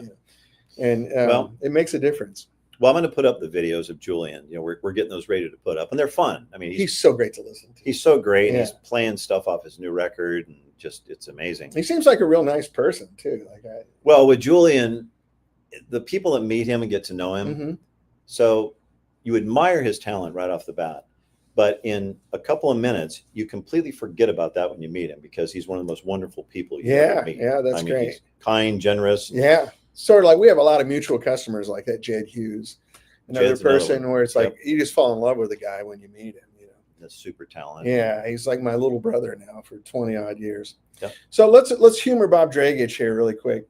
Give him some nerdy detail about your P90s. The P90s, I mean, everybody makes them, but they're all different. They're all different, and it's just I don't know. P90s, just the old ones have a certain sound, and like we don't pot our P90s, so you're going to put up with a little bit of noise. I mean, it's the way it is. Yeah, that's where the best ones are. So, what about magnets and wire and everything? Is it all pretty standard, or do you have a new way? Well, I mean, we do. It took a while for me to settle on what I was going to use for the magnets, and you don't have to give away secrets. Yeah, I mean, there's Alnico, there's the Alnico 2, 3, 4, 5 Mm-hmm. that you can use and all, but like on our 60s, we use Alnico 5s, Mm-hmm. and then I wind those up a little bit higher with the enamel wire. Yeah. We don't pot them, and because if you pot them, you're going to get the guys that say, well, I'll get some squealing or whatever. Mm-hmm. But none of the originals were potted. Right. So I'm making those. So everything I've done with trying to recreate these, I've shot the screws, the magnets, the wire in the spectrometer work. So I'm replicating exactly the way they were made. They're in authentic. the old days. Yeah. The wire you can't replicate. That's the only thing. What you're telling me is really inconsistent back then. Like if you looked at it, it's wide and thin and wide and thin. And well, yeah, and it still is. Yeah. Like if you get for some reason, especially our 42 gauge wire, mm-hmm. it's still the way it's made. It just, off the same spool, it's supposed to be, 42 gauge, which is like what, 0.0026. So 2.6 thousandths. But within that same spool, it'll go from 42 to 43 mm-hmm. to 41. Wow. And, if you get an inconsistent spool, so everything we do is you're pretty good like winding a few coils, mm-hmm. but then we have, precision calipers that we use to check not only the overall diameter of the wire, but we also strip back the casing that's on it, the insulation, and check the core diameter of the wire. Wow. Because that changes the way they manufacture the stuff. It gets stretched and pulled going to different spools. And you've told me before, like that can make a difference. Like a thinner wire, even though it reads 9K or something, is.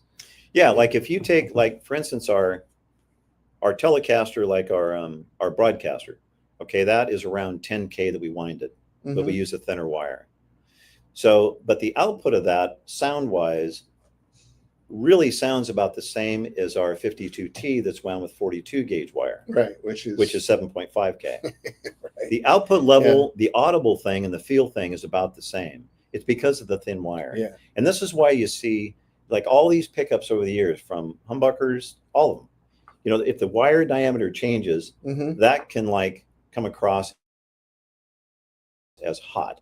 It's years that Robin Ford's bridge pickup was like, it was like an 8.5K bridge pickup. It's like, that just didn't happen. You didn't see that very rarely, in 1960. Yeah.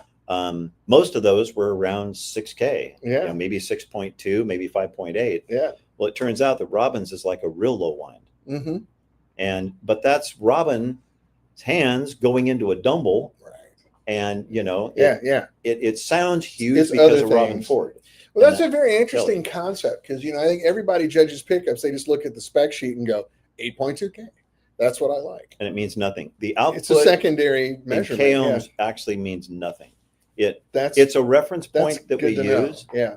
And I'm sure people jump on and say you're full of shit, but it's a reference. You're welcome, Jerry. But you want to look at the inductance, the capacitance. There's a number of things you want to look at. And there's a window, that sweet spot we talk about, you have to stay in. Same thing in amps. It's the same thing in transformers. I like 6v6 amps. Okay. Yeah. Like, what does that mean? Like, is that a Fender Deluxe or is it my Empire that sounds just like a Plexi Marshall? Or, it's like saying I like 6-cylinder engines. Okay. You like the straight six that's in an old Chevy, or do you like a twin turbo Porsche that's 450 pounds of torque and horsepower? Yeah. Like they're both 6-cylinders.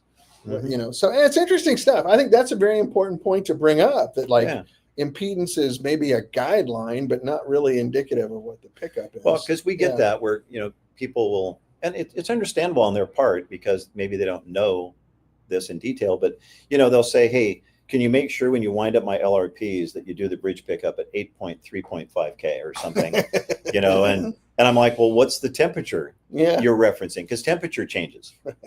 You can go off a half decade, a pickup when it's 50 degrees in your shop and it reads 6.6K. Right. On an 80-degree day, that could read 6.3, 6.4. Yeah, sure. So what are you referencing? So I need to know your ambient temperature.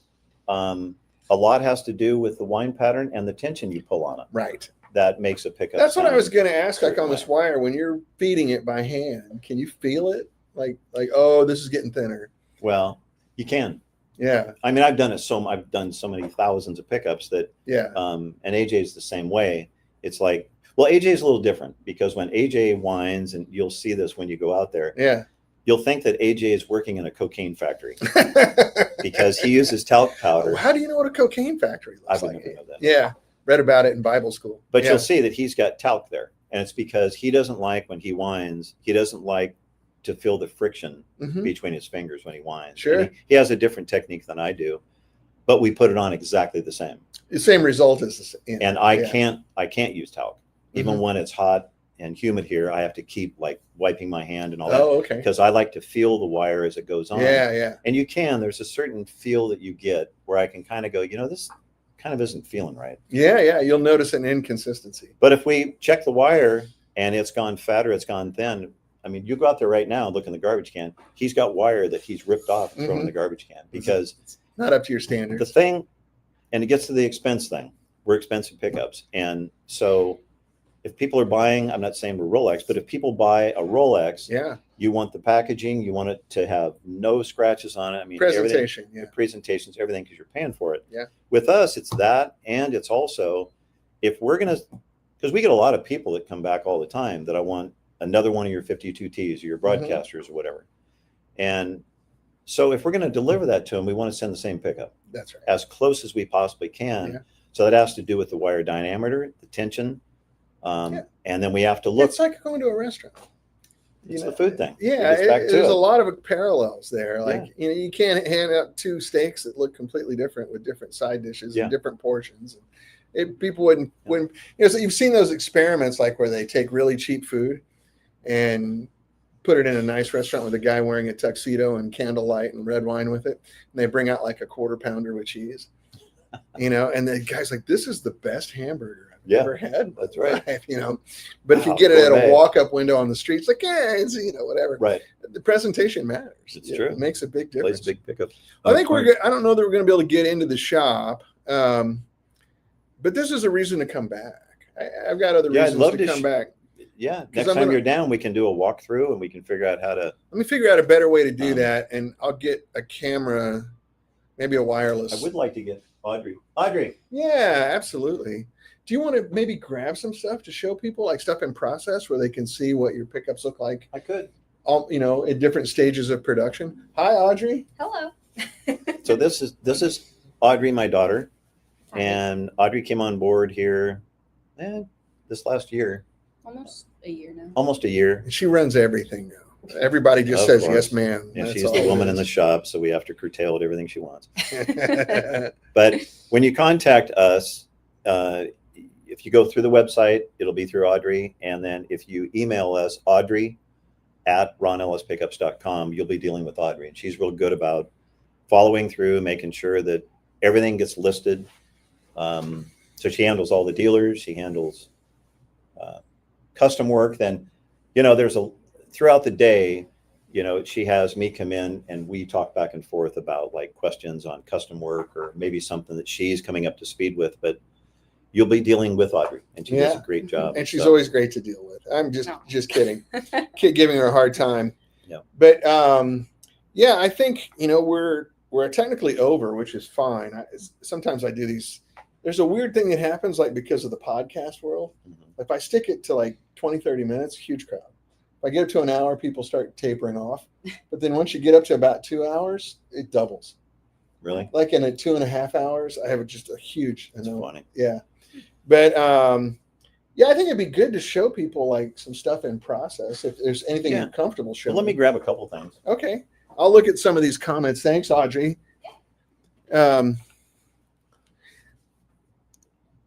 Let's see, Mike, has anyone measured the difference in actual output from the pickup the amp sees when varying how hard you are picking? I wonder what the variance is. I'll ask Ron here in a second. I'm sure he knows. Let me see if I can get the picture to look a little bit better here. Hold on a second. We got the light on now, and we're all washed out gringos. We'll get a little improvement here. Yeah, not that much, huh? Anyway, good stuff, guys. I appreciate it. Charles Freeborn, I'll ask him. Ron just stepped into the shop for a second. He's going to grab a couple of things, and we'll have a better setup next time. I love coming down here.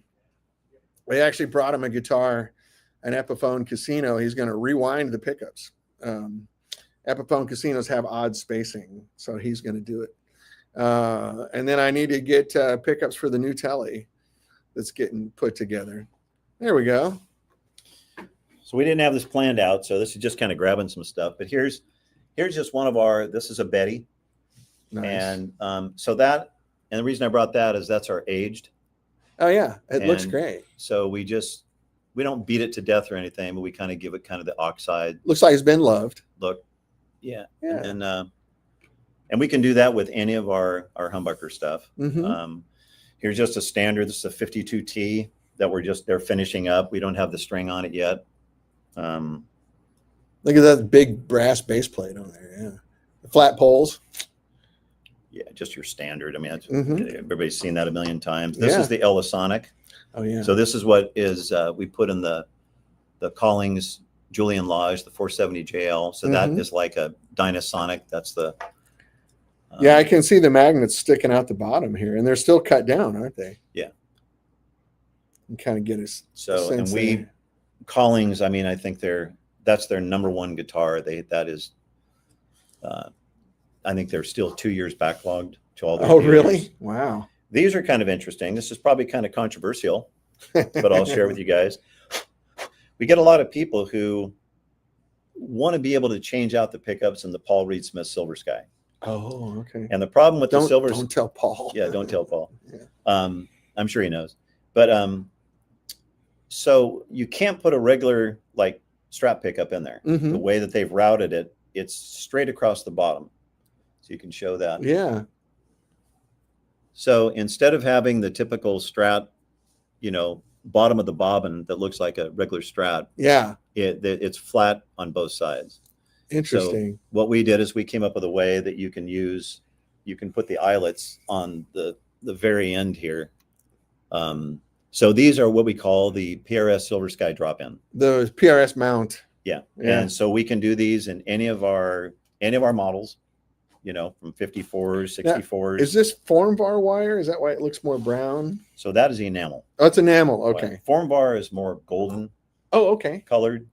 Yeah, More all right. kind of brassy looking. And then polysol, which we use on some of our pickups, a certain type of polysol we use is more kind of copper colored. All right. But Ron's pickups. I can't scroll the comments. It's really annoying. I'm sure it'll show up on the show. why do you think real guitars and parts are popular? Oh, yeah, good question. Well, Why do you think relic guitars and parts are popular as they are now? Answer after Ron goes through what he's showing. This is interesting. I think people want to have an old guitar. yeah, and just can't afford it. I mean, Yeah. and I'm kind of that way too. I mean, I don't like shiny new guitars. I feel more comfortable with a beat up guitar. I'm okay with the NOS, the new old stock look where Mhm. they're kind of, but I just don't like a shiny new guitar. There's Me something either. about It looks like furniture. especially on the back of the neck, Yeah. because it gets sticky and it just doesn't feel right. I know for me personally, I played for a living, for a decade, and my guitars got beat up. I mean, That's called a relic. a relic, right? That's what I call them. I mean, like I had one band I played in Atlanta where I thought it was funny to hit the crash cymbal with the headstock of my guitar. Yeah. I'd be playing and boom, Yeah, and there's a ding each time. Yeah, and back then, somebody who owned my guitar smoked cigarettes. I won't say who, but and I did the headstock thing with a cigarette, and it's like, Yeah, you got Only- the burn mark. it wasn't on purpose. It was just because, oh crap, I got to play, Yeah. and I didn't want to drop a cigarette on the stage. Now this is, been the before times when smoking Yeah. wasn't the sin that it is now. Well, and the whole relic thing started from what I heard this from Alan Hamill directly is that the Rolling Stones came here to play Mm-hmm. and their guitars got held up. Oh, so they wanted some beat up. And they were playing like LA Coliseum or something. And they said, look, we don't know where the truck is or whatever it was. They had the guitars and we cannot go on stage. right with brand new guitars. Because Fender said, well, we'll loan you some guitars. And they Yeah. said, we can't go out there with new looking We can't guitars. use new guitars, mate. So they, Yeah. I think it was Canetto. Vince Canetto was the first working one there I at was the aware time, of. And he it, said, yeah. well, we'll just beat the shit out of them, make them look old. Took a sander and Yeah. and did it. Yeah, And then it just took off after that. And that's pretty So, funny. Yeah, that was his yeah. claim to fame. He also made really great Telecasters for a while. he did. I had one. Yeah. Really good guitar. Yeah. Yeah. Yeah. Vince is from St. Louis, and his family is Italian. And there's an area in St. Louis called The Hill, where all the great Italian restaurants are. And so I used to eat at Canetto's all the time. No idea it was the same. That was his parents. Really? That was his parents' restaurant. I'll be darned. Yeah. So yeah, I guess that's it. It's just that people, you want that old guitar. Like I have some old guitars that a friend of mine has made me, again, that I would put up with because I've seen a shit ton of old guitars in this business. And, a lot of times, like a guy came down from LA here about, I don't know, 3 months ago. You know how those people are. Yeah. But he brought down a 64 Strat and he was just going on and on about it. And it was cool. He opens it up. It's a real 64 Strat and had new strings on it. You strummed it. It was dead. You felt the headstock and hit the strings on it. It just didn't vibrate. And we plugged it in and the pickups were just kind of dull and stuff. And it's like, this is cool, but this is not a great guitar. So it doesn't always mean that old guitars are great either. Yeah, no, they're not. So in my humble experience, take it with a grain of salt. I've played a lot of old guitars just because I'm old. And those old guitars weren't old when I started playing. I started playing guitar in like 1977. So like 60 Strats were plentiful. Yeah. Even when I moved out here, one of the biggest sins I ever committed, I bought a 62 Strat, like, light blue, Lake Placid blue, whatever it's called. No, surf blue. What is it? The light blue color Fender, 60s color? Sonic. There was Sonic blue. That was it. 62 or 63. And I moved out here in 86. So what did I do? I routed it out for a humbucker and put a Floyd Rose on. Of course, because that was what was going on out with here. A locking nut on the top. And the guitar was just beat to crap. Yeah. And I bought it, I think at Orange on Sunset Boulevard. Remember across the street from the original guitar, the big OG Guitar Center. Yeah. I think I bought it at Voltage. It was Voltage guitars. Yeah, Voltage right around the corner. Yeah. And I bought it, I think, for $800 or something like that. Because it was beat up. And right now that's a very valuable color. So that blue Strat that I had Andy Elliott make me I wanted to do an homage to that because I love that guitar. It was so great. And then I ended up playing like a Kramer with EMG pickups and shit. It was like 1987. Yeah. But anyway, and Andy was like, I'm not going to relic. I'm making you a nice guitar. I'm not going to beat it up on purpose. He said, just play it. Just play it and do that. And then, of course, it's such a nice guitar that I keep it in the case and everything. Relic, it's a good one. Yeah, that's right. I've always, I kind of caught on to that. It's funny because people always talk about that, and it's real. Those are real nicks. Right. And that 51 I bought, that's all natural wear that's on there. And that's what they're going to try to copy. We're going to actually relic it. Yeah. They can do the patina, they use like Freon. Yeah. You can crack the finish but all the wear is around the edges. It's not this random huge smear on the paint. Some people just have a way of doing it. That's like Chad Underwood. Yeah. To me, he's the absolute best. Because those guitars are amazing. Yeah. Because he just literally, I've fooled so many people, collectors who have come down and I pulled out one of my tellies, right? And they look at it and they go, God, where did you get this? This is a broadcast or whatever. And I'm like, yeah, that thing's a year old. And then they're looking at it going, holy crap, this is like amazing. Yeah. No, I've played yours. They're ridiculous guitars. Yeah. That's really good. Well, we should probably start wrapping up. It's almost 1:30. You guys have, if I've missed your questions on the screen, I'm sorry. I can't seem to scroll backwards through them.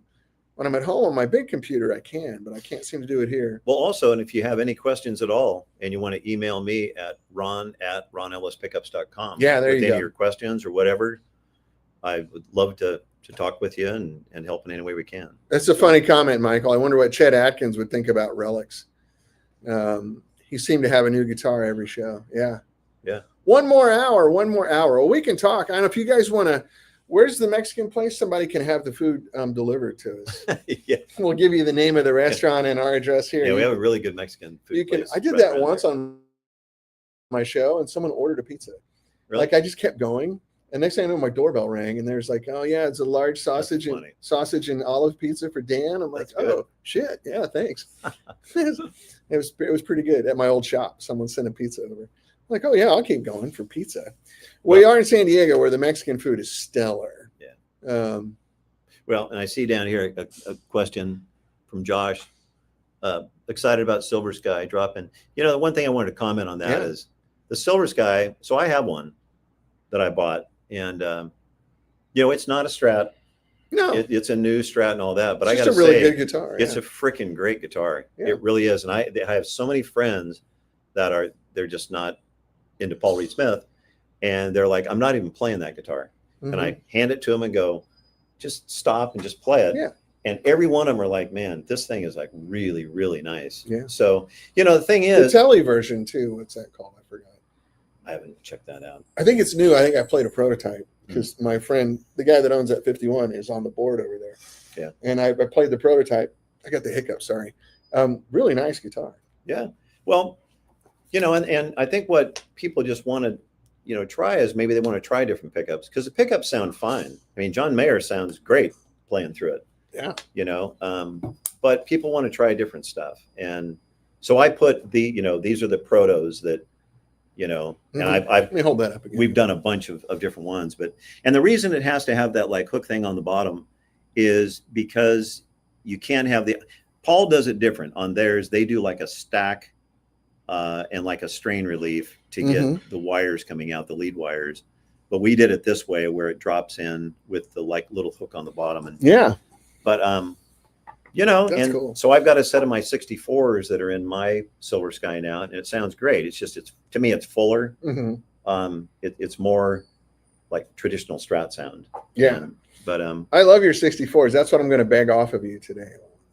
Yeah. Bill Lawrence.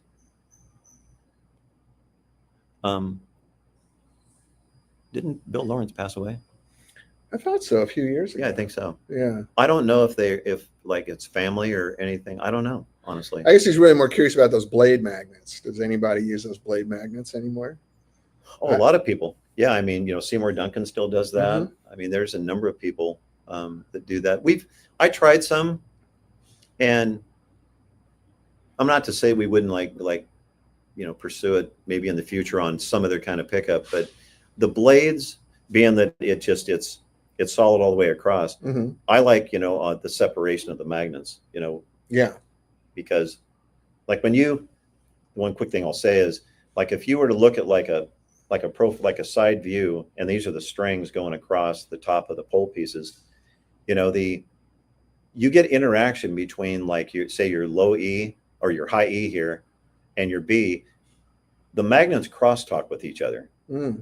And that's partly what gives you part of the cool sound. sounds. Yeah. It's probably like tubes. Right. Or unbalanced tubes or something in amps that'll they crosstalk a little bit. It crosstalks, and to where if you have a solid piece of metal going across there, it kind of eliminates that. It makes it more, I'm not going to say anemic.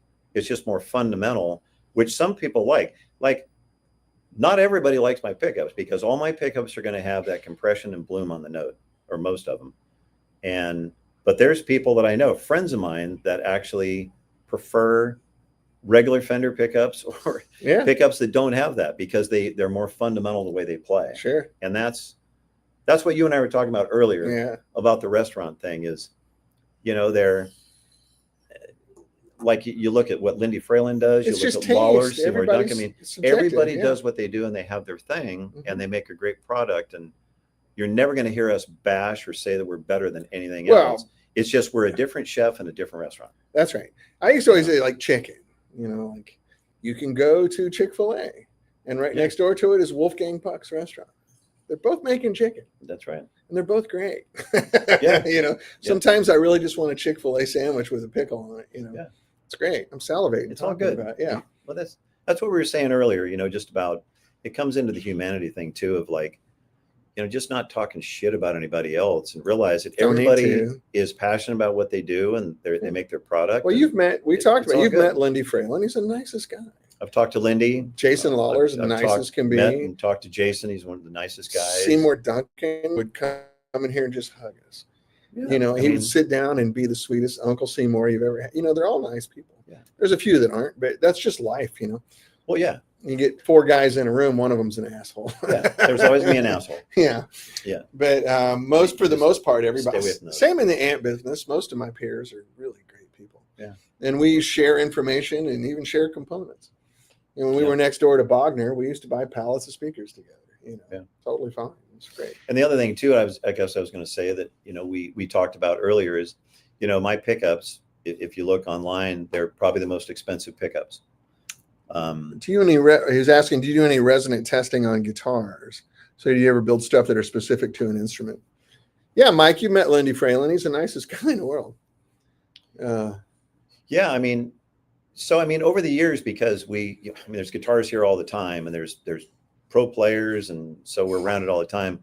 So I keep an eye on, like, if somebody calls up and says, I've got like a 60 style Strat custom shop, and so what I'll ask them, look, is it a darker sounding guitar or is it real lively guitar? Because being that it's just a Strat and you say it's alder and rosewood, that can vary. That can be lively and brighter. It can be darker. So we can make pickups to kind of adjust to that. So that's why, Audrey especially gets really mad at me, because instead of just reading the email, I'll always just pick up the phone and call, or I'll ask, what's your phone number? Because, what kind of a player are you? Do you have a heavy right hand? That's right. Do you have an articulate light hand, the way you play? And we can kind of talk through that and get you what we feel is the best. Absolutely. It's same thing with amps. Like, we go through that thing, when Miles was there, where the blueprinting of it, like, because of the way you play, you might like a V1 tube that has a really fast rise time because your right hand's not very strong. But if you have a really hot right hand, a really snappy V1 tube is going to just make you, Yeah. And so all these things matter. It's also subjective, and that's the amp makers that go to that level, like Dumble did, people like that. That's why the amps were tuned for the player, because he sat around and listened to you play and realized, oh, this is going to work better for you. Yeah. And Miles Rose did that for us, for all of our pros. Same thing. Well, it's the same thing, like on, and relating to amps, it's, I always like to ask, what amp do you play and stuff, because, certain amps, you don't want a real, powerful pickup going into the front of an amp that has a real powerful, front end to it, because it's just going to saturate out. So a lot of pickups that sound killer in a blackface Fender are horrible in a Marshall. Right. Because it's just, it's so bright and so fast. Yeah. Because that's already a bright, fast amp, whereas a Fender's not. But anyway, it's interesting stuff. You could just go down the rabbit hole forever. Yeah. It's really interesting. Yeah, he's a great guy. He's like one of the icons in the business, and Jason, they're all really nice people. So, and they're sweet guys. They're doing it because they love it. What is this? How well can a humbucker go, or how weak can a humbucker go before it just won't sound good? Yeah, well, that's where I ended up with the Bill Frisell, because you start to get too low, and it goes back to that kind of stupid analogy I have with a sweet spot, the tennis racket, there's definitely there's an edge of the sweet spot. You can go too far, and when they get too low, they just kind of get hollow sounding, and there's nothing behind the note to really push the note. Right. They get kind of anemic. Yeah, and they don't turn into like Rickenbacker pickups or anything when they're down at 4K or something like that. It changes completely. Oh man, we were talking about Mexican food. Now I'm starting to get hungry. It's San Diego. The closer you are to Mexico, the better the Mexican food is. Yeah, Bill Lawrence did pass. Yeah, that's right. Were available through his family for a while. Yeah, I haven't heard anything about Bill Lawrence stuff anymore, and that's sad, because he was quite an innovator. I think I got exposed to him. I had one of those Dan Armstrong guitars. Yeah, in the 70s, the plexiglass guitars. And bought it used at Crazy Music in Columbia, Missouri, from Ken Shepard. But it had the blade pickups in it. Well, maybe next time. We maybe even next time do a walkthrough with your cell phone or something, then attach that to the video or whatever. Because I'd love to show you guys. We can actually do the show off my cell phone. And the camera is actually really good, as good as this or better. Yeah, but it's the sound. It's not. But maybe I can figure that out. Maybe I can attach a better microphone. Yeah. They have just the ones that plug into the phone. Yeah, we could do that. And then we could do a nice walkthrough. Charles Freeborn was asking earlier about sound hole acoustic pickups. Well, that's something. We've been so busy here that so I work with some materials when I was at General Atomics. That is a really cool material that I kind of did some testing with acoustic style pickups, and it's strictly just like on a test board right now, and I need to shrink it down, but that's definitely something I'm working on. Oh, okay. Cool. And it's, it's not easy, because if it was, somebody would already be onto that, because there's a huge market for trying to get away from the piezo. Some of them are really good with piezo blend. Yeah. I've noticed a demographic shift in the guitar market, because older guys like you and I, that aren't out gigging and playing loud rock and roll, they're selling a lot of gear and going into high-end acoustic guitars. Like people are really spending money on handmade high-end acoustic guitars now. Like 15, 20 years ago, people were spending on electrics. Yeah. Like the market's kind of shifting that way. And I think a lot of it is just age. Like I find myself sitting around playing acoustic guitar at home a lot. That's more. What I'm doing most of these days myself. Right. I can do it without destroying my family. Like, they don't hate me. Yeah. I'm sitting around gently playing my Martin in the living room. Yeah. Adjustable pole pieces. Do screws change the sound at all? I love adjustable poles. They change the sound a lot. I was going to say, especially on something like this, you can really. Yeah. In fact, I definitely. I want to do a video of that, of just kind of showing, there's a million videos out there, but I think even Jason Lawler, has a good video about that. But definitely, like you can, in fact, Peter, I think, was the one that told me about this years ago. That, who was it? Peter Frampton or somebody would lower the overall pickup height and then jack up the pole pieces a lot. Because when you do that, what you're doing is you're biasing the screw coil. So you're making it more single coil like. Yeah. Because you're lowering down the slug. And you're reducing the magnet on the string effect. And you should really try it. Pay attention to where it's at, mark, and then count how many times you try it out. Yeah, count try it till it goes too much, and then lower the overall pickup height, and it really does make a big difference. Yeah. Miles has this device. I should bring it when I come down. It looks like a multimeter, but it's not. And you just plug, he's got a little adapter, and you plug it right into a guitar. And you hit chords, and it'll give you like this hysteresis of what's going on. Yeah. And you can adjust the pole pieces until they're balanced. Mm-hmm. And that 59 Gretsch that I used to have, he set that up for Jed. Jed used to borrow that when he came into town to play gigs. Now that's the one Jason Isbell has. I want my guitar back, Jason. But I really miss that guitar. Yeah. But he would buy us that pickup, for the player, and it was different. We set it up for me at the shop, and then Jed wanted to borrow it, and Miles, let me have a look at it. And he put that meter on there, and it was totally different the way Jed played. Yeah. And you could really fine tune the pickup just for the guy. So I'm going to find a picture. Because I get over the years the Peter Green thing. Right. Does it make a difference if you turn the pickup around? Does it make a difference if you turn the magnet around? Yeah. And all that? Well, yes, it does, because you have the phase thing when you turn the magnet around, you flip it. But and then when you even take a humbucker and you rotate it a little bit, it's minor, but it does make a little difference. You can also just put a phase flip on the guitar. Yeah, but the thing is, I found a really good picture of Peter Green, and somebody was a photographer, whoever took the picture, was down below him.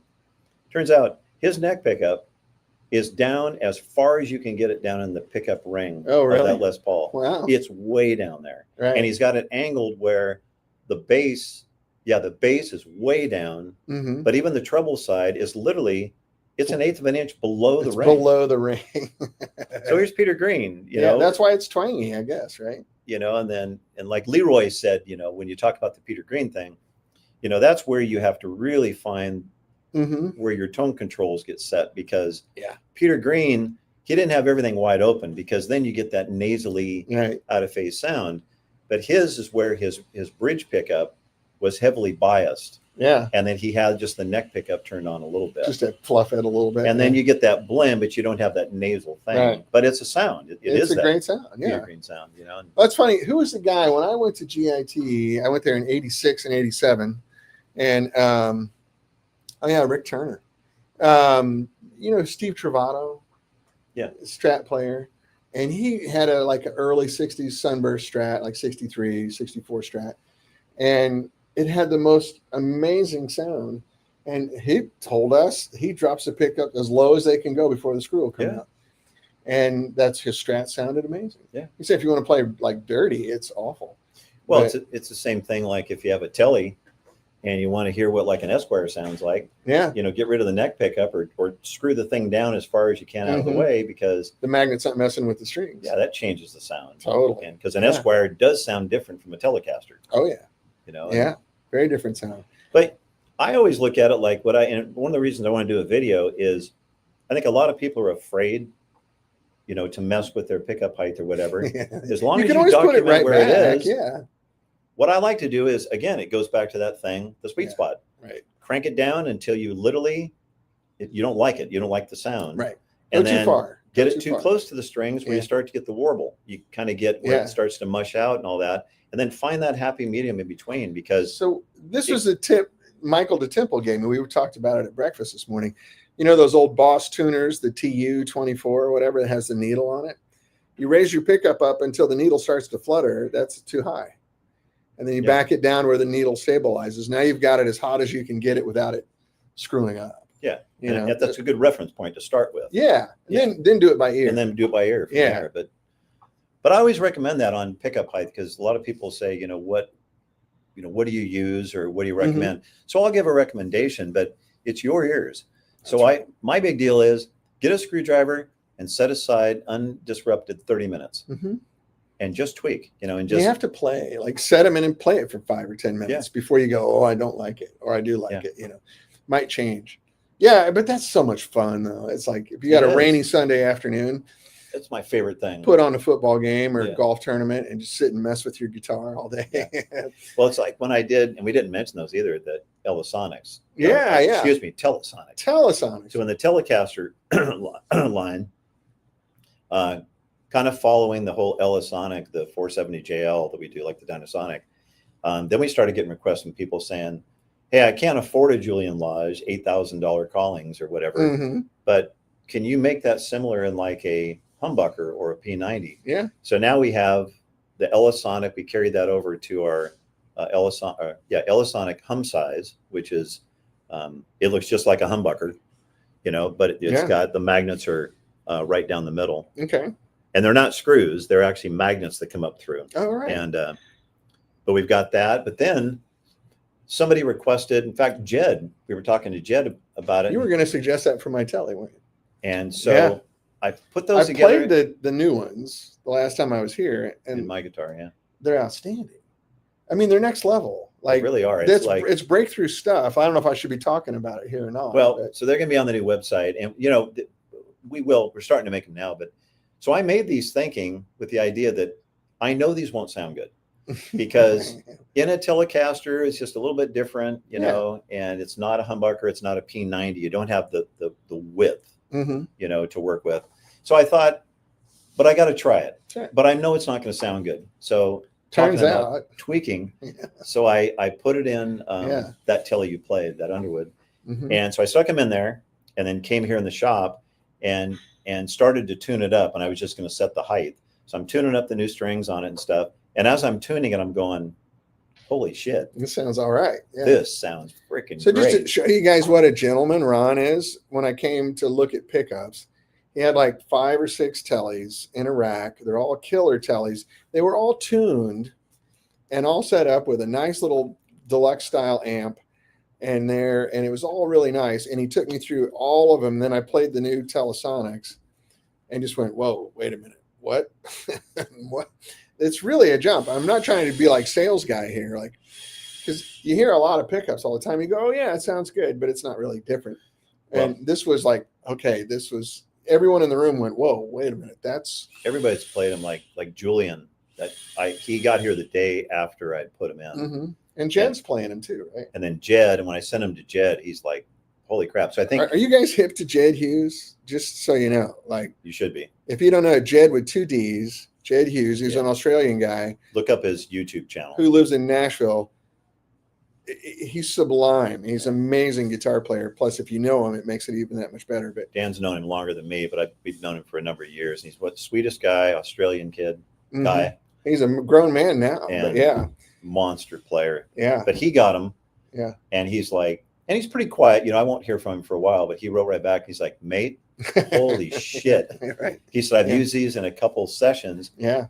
And so they sound really good. So it's one of those things where I don't think other pickup makers would think of doing that because of the materials, because the wire is totally different that I use. The magnets are different.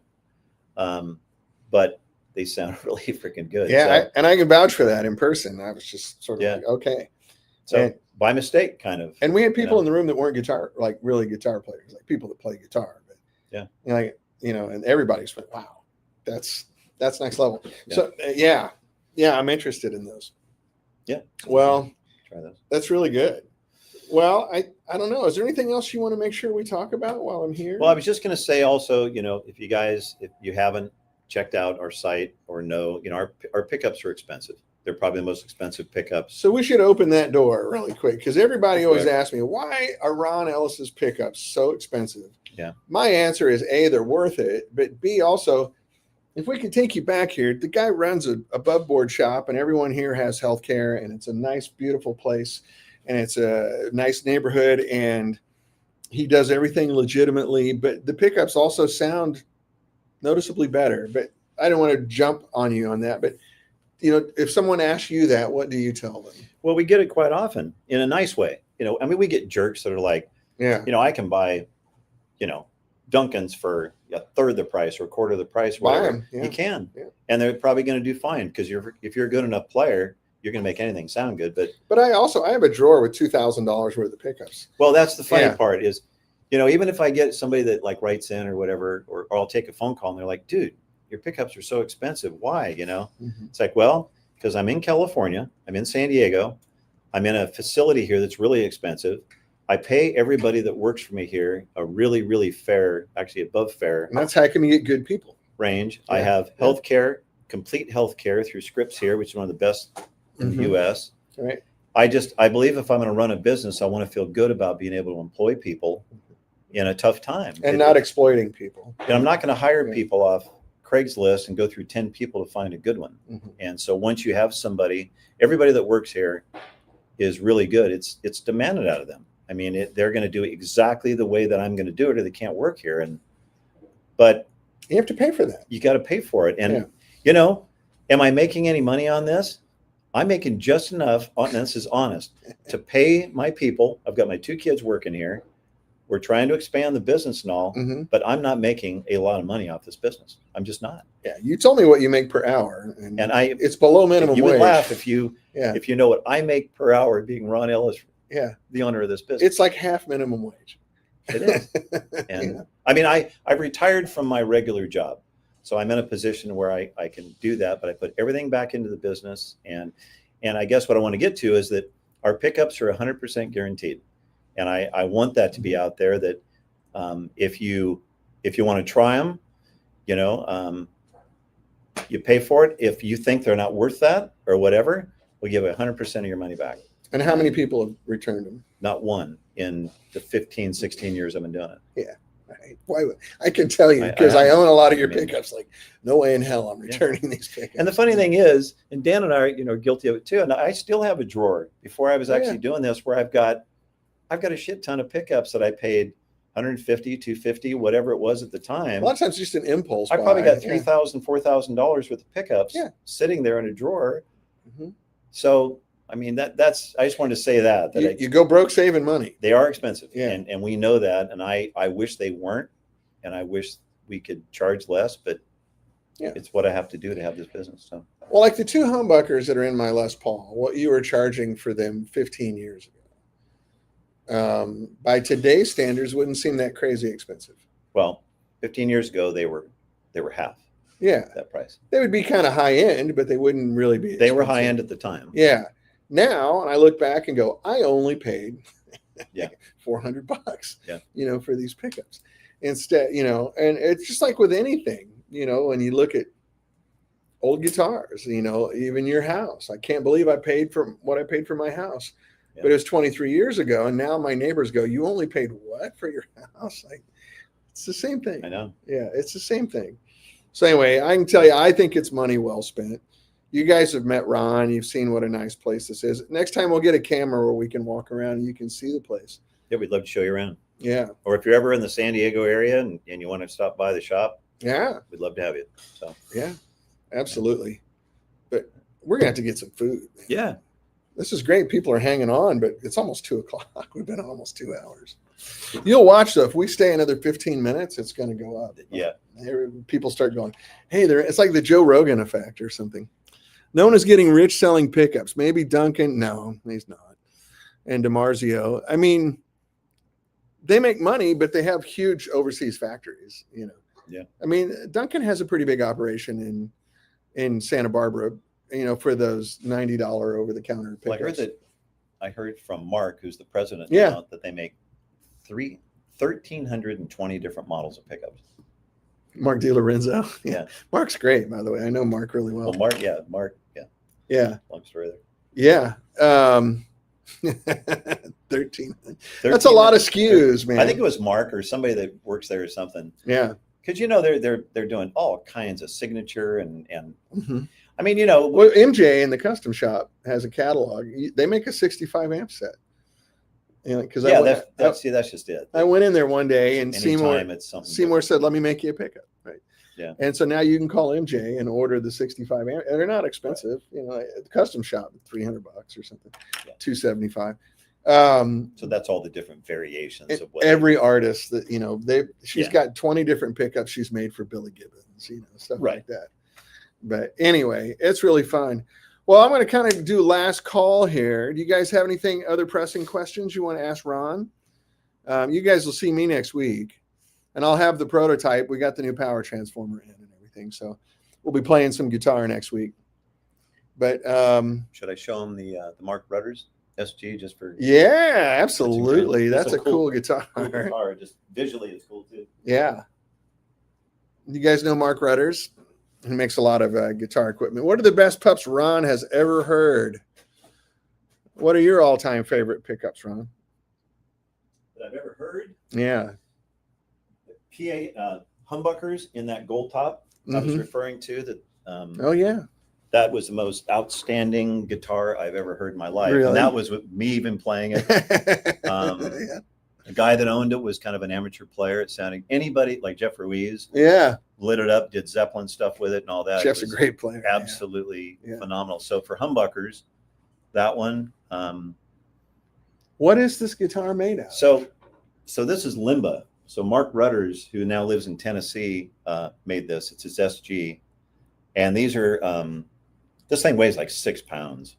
And it sounds amazing. And these are Ellisonics. These are the Ellisonics. So these are the P90 size Ellisonics that have the magnet. These are actual magnets instead of screws.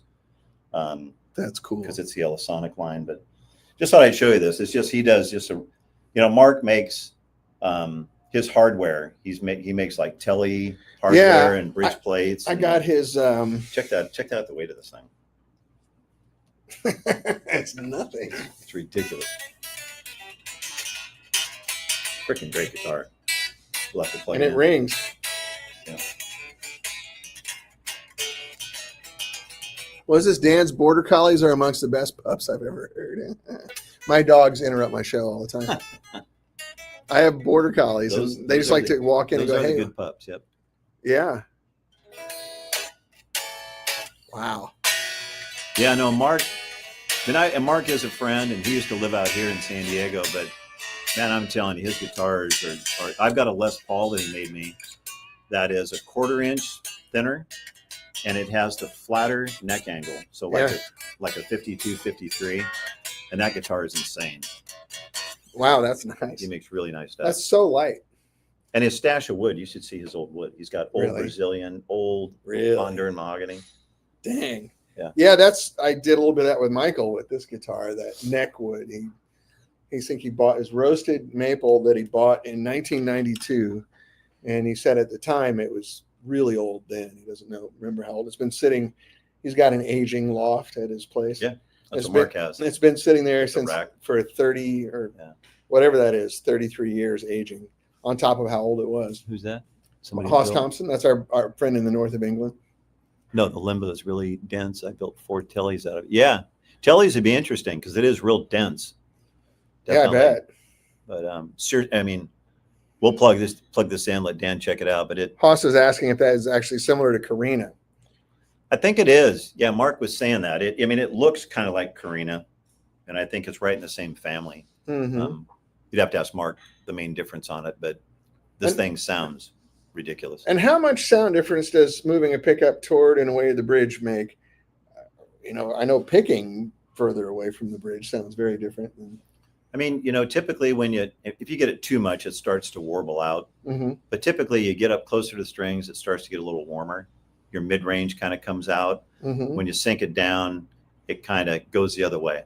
I think he's also talking about like moving like this distance, like, Oh, I'm sorry. Yeah, further away from the bridge versus closer to the bridge. Surprisingly, it really does make a big difference. There's a friend of mine that makes 335s, and his prototype, he made it where it was actually further away from the bridge towards the neck, mm-hmm. and it sounded great. But then the next one he made, he put it back closer to the bridge, and it just sounded a lot better. Yeah. So if you want to get any twang out of the guitar, proximity. Yeah. Which makes I know difference. when you're picking back by the bridge versus up front, it's massively different. Yeah. You can make a guitar do so many different things. Well, I mean, you move like, say, a Tele bridge pickup or any pickup. When you move it back, the strings, back by the bridge are going to vibrate less than they are closer to the neck. Mm-hmm. So it's just going to get tighter, probably a little bit stronger signal. Sure. Yeah. Yeah. So, that's it. That's a cool guitar. It's very cool. Yeah. Yeah. Not to mention pretty. Beautiful. I dig it. Yeah. What do you think, guys? You got any other questions here? You want to pick Ron's brain? That you're right, though. The way we have the camera set, we look very young. Yeah, I want this camera all the time. I don't even have the filter on. I can filter it where it makes us look like little cartoon characters. Yeah. Well, we did, it's funny. When did we do that first video? So we did a video out of Dan's shop at 65 amps. Oh my gosh. That was that wasn't your shop. And that was over at the studio. The studio. Yeah, it was at Office Studios. 2010, maybe? Yeah, it was like the height of the recession. Had to be 10. Yeah, with Brett and Bob. And then Jeff Ruiz came up. Yeah, that's right. And Miles was there, and we had the Sofa Kings. That's right, yeah. And then I changed out pickups live. You swapped a whole pick guard on that green telly live on the show, which I kind of put you on the spot. That wasn't very cool. We got it done, though. Yeah, it was fun. We had a good time. Yeah. It was the bad joke of the Sofa Kings. Like, this is Sofa King cool, right? Yeah. But, yeah. That was funny. But we'd be like, oh, that's Sofa King Miles. And, we had a good time. Jaguar cars. I don't like know. them. Why don't you see more transformers in guitars? You don't need one. There's no amplifier in there. But I hear you. I mean, I guess you could technically put a little tiny transformer in there but I mean, a transformer is a stack with a coil, which is kind of what a pickup is. Yeah. There's no magnetism really in it, but that's funny. Well, good stuff. Well, fellas, I think we're going to sign off because I am really getting hungry now for Mexican food since we've been talking about it. Ron, is that place we went last time close to here? Or? Yeah. Oh, okay. It was like 10 minutes away. Oh, yeah. We need to hook a brother up, and then I got to drive back to LA in the rain. Yeah, that's true. Yeah. A little bit of that'll be all right, though. But if I got a full belly, I'll be happy. Well, yeah, guys, thank you, Dan, for having me on. I really appreciate it. It's good to see you, Ron. It's always fun to hang out and talk. Yeah. We'll do more. We'll just say this is episode 1. We'll do a walk through the shop. Yeah, I love it. Thank you, Haas. And thank you, Jerry. Yeah, this is great. I wanted you guys to meet Ron. Rain. Yeah, it's raining up in LA this afternoon. This is my friend in Connecticut who was like, oh, fuck, it's 40 degrees outside this morning. We finally get rain, but what is it, like 65 degrees out? I mean, it's not cold. Yeah, it's not like rain storm. Yeah. Plus, it's California. Like when it rains here, people are like, storm watch 2025. Oh, yeah. The news last night was like, don't leave your house, I know. Well, I grew up in Missouri and my wife's from Georgia. So it's like, when like Eskimos have like 9 words for snow. Californians have 1 word for rain. Yeah. They don't know what a sprinkle, a spritz, a shower, a mist, any of that stuff is. I'm like, that's not rain. It's just sprinkling outside. No, I had to use my wipers. I'm like, no, rain is when you have to pull over because the high wipers don't work. Yeah. You got to like sit under a bridge. Well, they got to blow everything out of proportion. It's got to be interesting. It's got to be dramatic. Yeah. Right? It's just rain. You'll be okay. You're not made out of brown sugar. Rain's good. Do you like to eat food? It's dependent on rain. Right. But No, it's fine. And I'm used to driving in the rain. I don't worry about my driving in the rain. I worry about the other people here that don't know what they're doing. Like, hit your brakes a little early, folks. That's all. Don't ride so close to my bumper. Get off your phone. Yeah, that's right. Yeah. Stay off the dang phone. Yeah. Anyway, thanks again, Ron. And thanks to everybody here for putting up with us today. Yeah. Next, when we go through, we can introduce you to the guys in the shop. Yeah. They're all very dedicated, and we got a really good team of people. It's great. Yeah, I think it'd be interesting. I think a lot of people, I don't know if this is something we can pull off or not, but I think people are very interested to see the process. Mm-hmm. You know, like, I start with this and it turns into that. And you don't have to give away any secrets or anything, but, you know, just like show this is what a string winder, this is what a winder does. You know, well, I mean, you'll see that, you know, because I've got, a background in like tool design and stuff too. And it's funny, you'll see that, I mean, we have one press that we put the magnets in. Yeah. Everything is literally done by hand here. And I mean, as we move on, yes, well, I probably have another press and come up with some fixtures and stuff, but I like the way we do it because the results speak for themselves. I don't want the process to go too fast. I mean, because you start speeding up things too fast and you start making mistakes, and then that's right. And we've really worked hard to try to keep that same recipe we keep talking about. Yeah, and your consistency is amazing. Well, relative to the field. We try. Yeah. Yeah. All right, fellas. Well, thank you again, Ron. It's so fun to be here. Lots of fun. And thank you guys for hanging out today for 2 hours. Pretty nice. Appreciate it. Pretty nice group of guys. Oh, see, now I could scroll back through here. I didn't think about that. When I was at full screen, we probably missed a bunch. Well, the good news, you can go on and answer these. You can go on to the you can answer these. Yeah, let me know. Yeah, I can just log on, right? Yeah, you can go look at the replay of the show. I'll go through these and any we missed, I'll be glad to. Yeah, there's a bunch here. Now you see these where it says like that's guys on YouTube versus on Facebook. So the comments don't cross-pollinate, unfortunately. So that's why I try to read them all out loud so the people that on Facebook can hear the YouTube guys. So I got like there's 2 YouTube channels and 3 YouTube pages where it's at. So all right, guys. Well, I'm going to hit the road, and I'll see you guys from Los Angeles next week. But it's been really fun being here in San Diego and doing all this stuff. And you'll see the results. Ron's going to help me with a couple of guitars, and we'll play them on the show. Yeah. We could even set up, I could bring the right microphone. I could bring my aux box down here, and we could just play an amp head. That'd be great. And plug it right into the interface like I do on my show. There's no noise at all. We'd have to be on headphones. That's the only thing. Okay. So, yeah, we can do that. That'd be fun. Yeah. All right, fellas, take care. Thank you, everybody. Goodbye from San Diego. See you next week.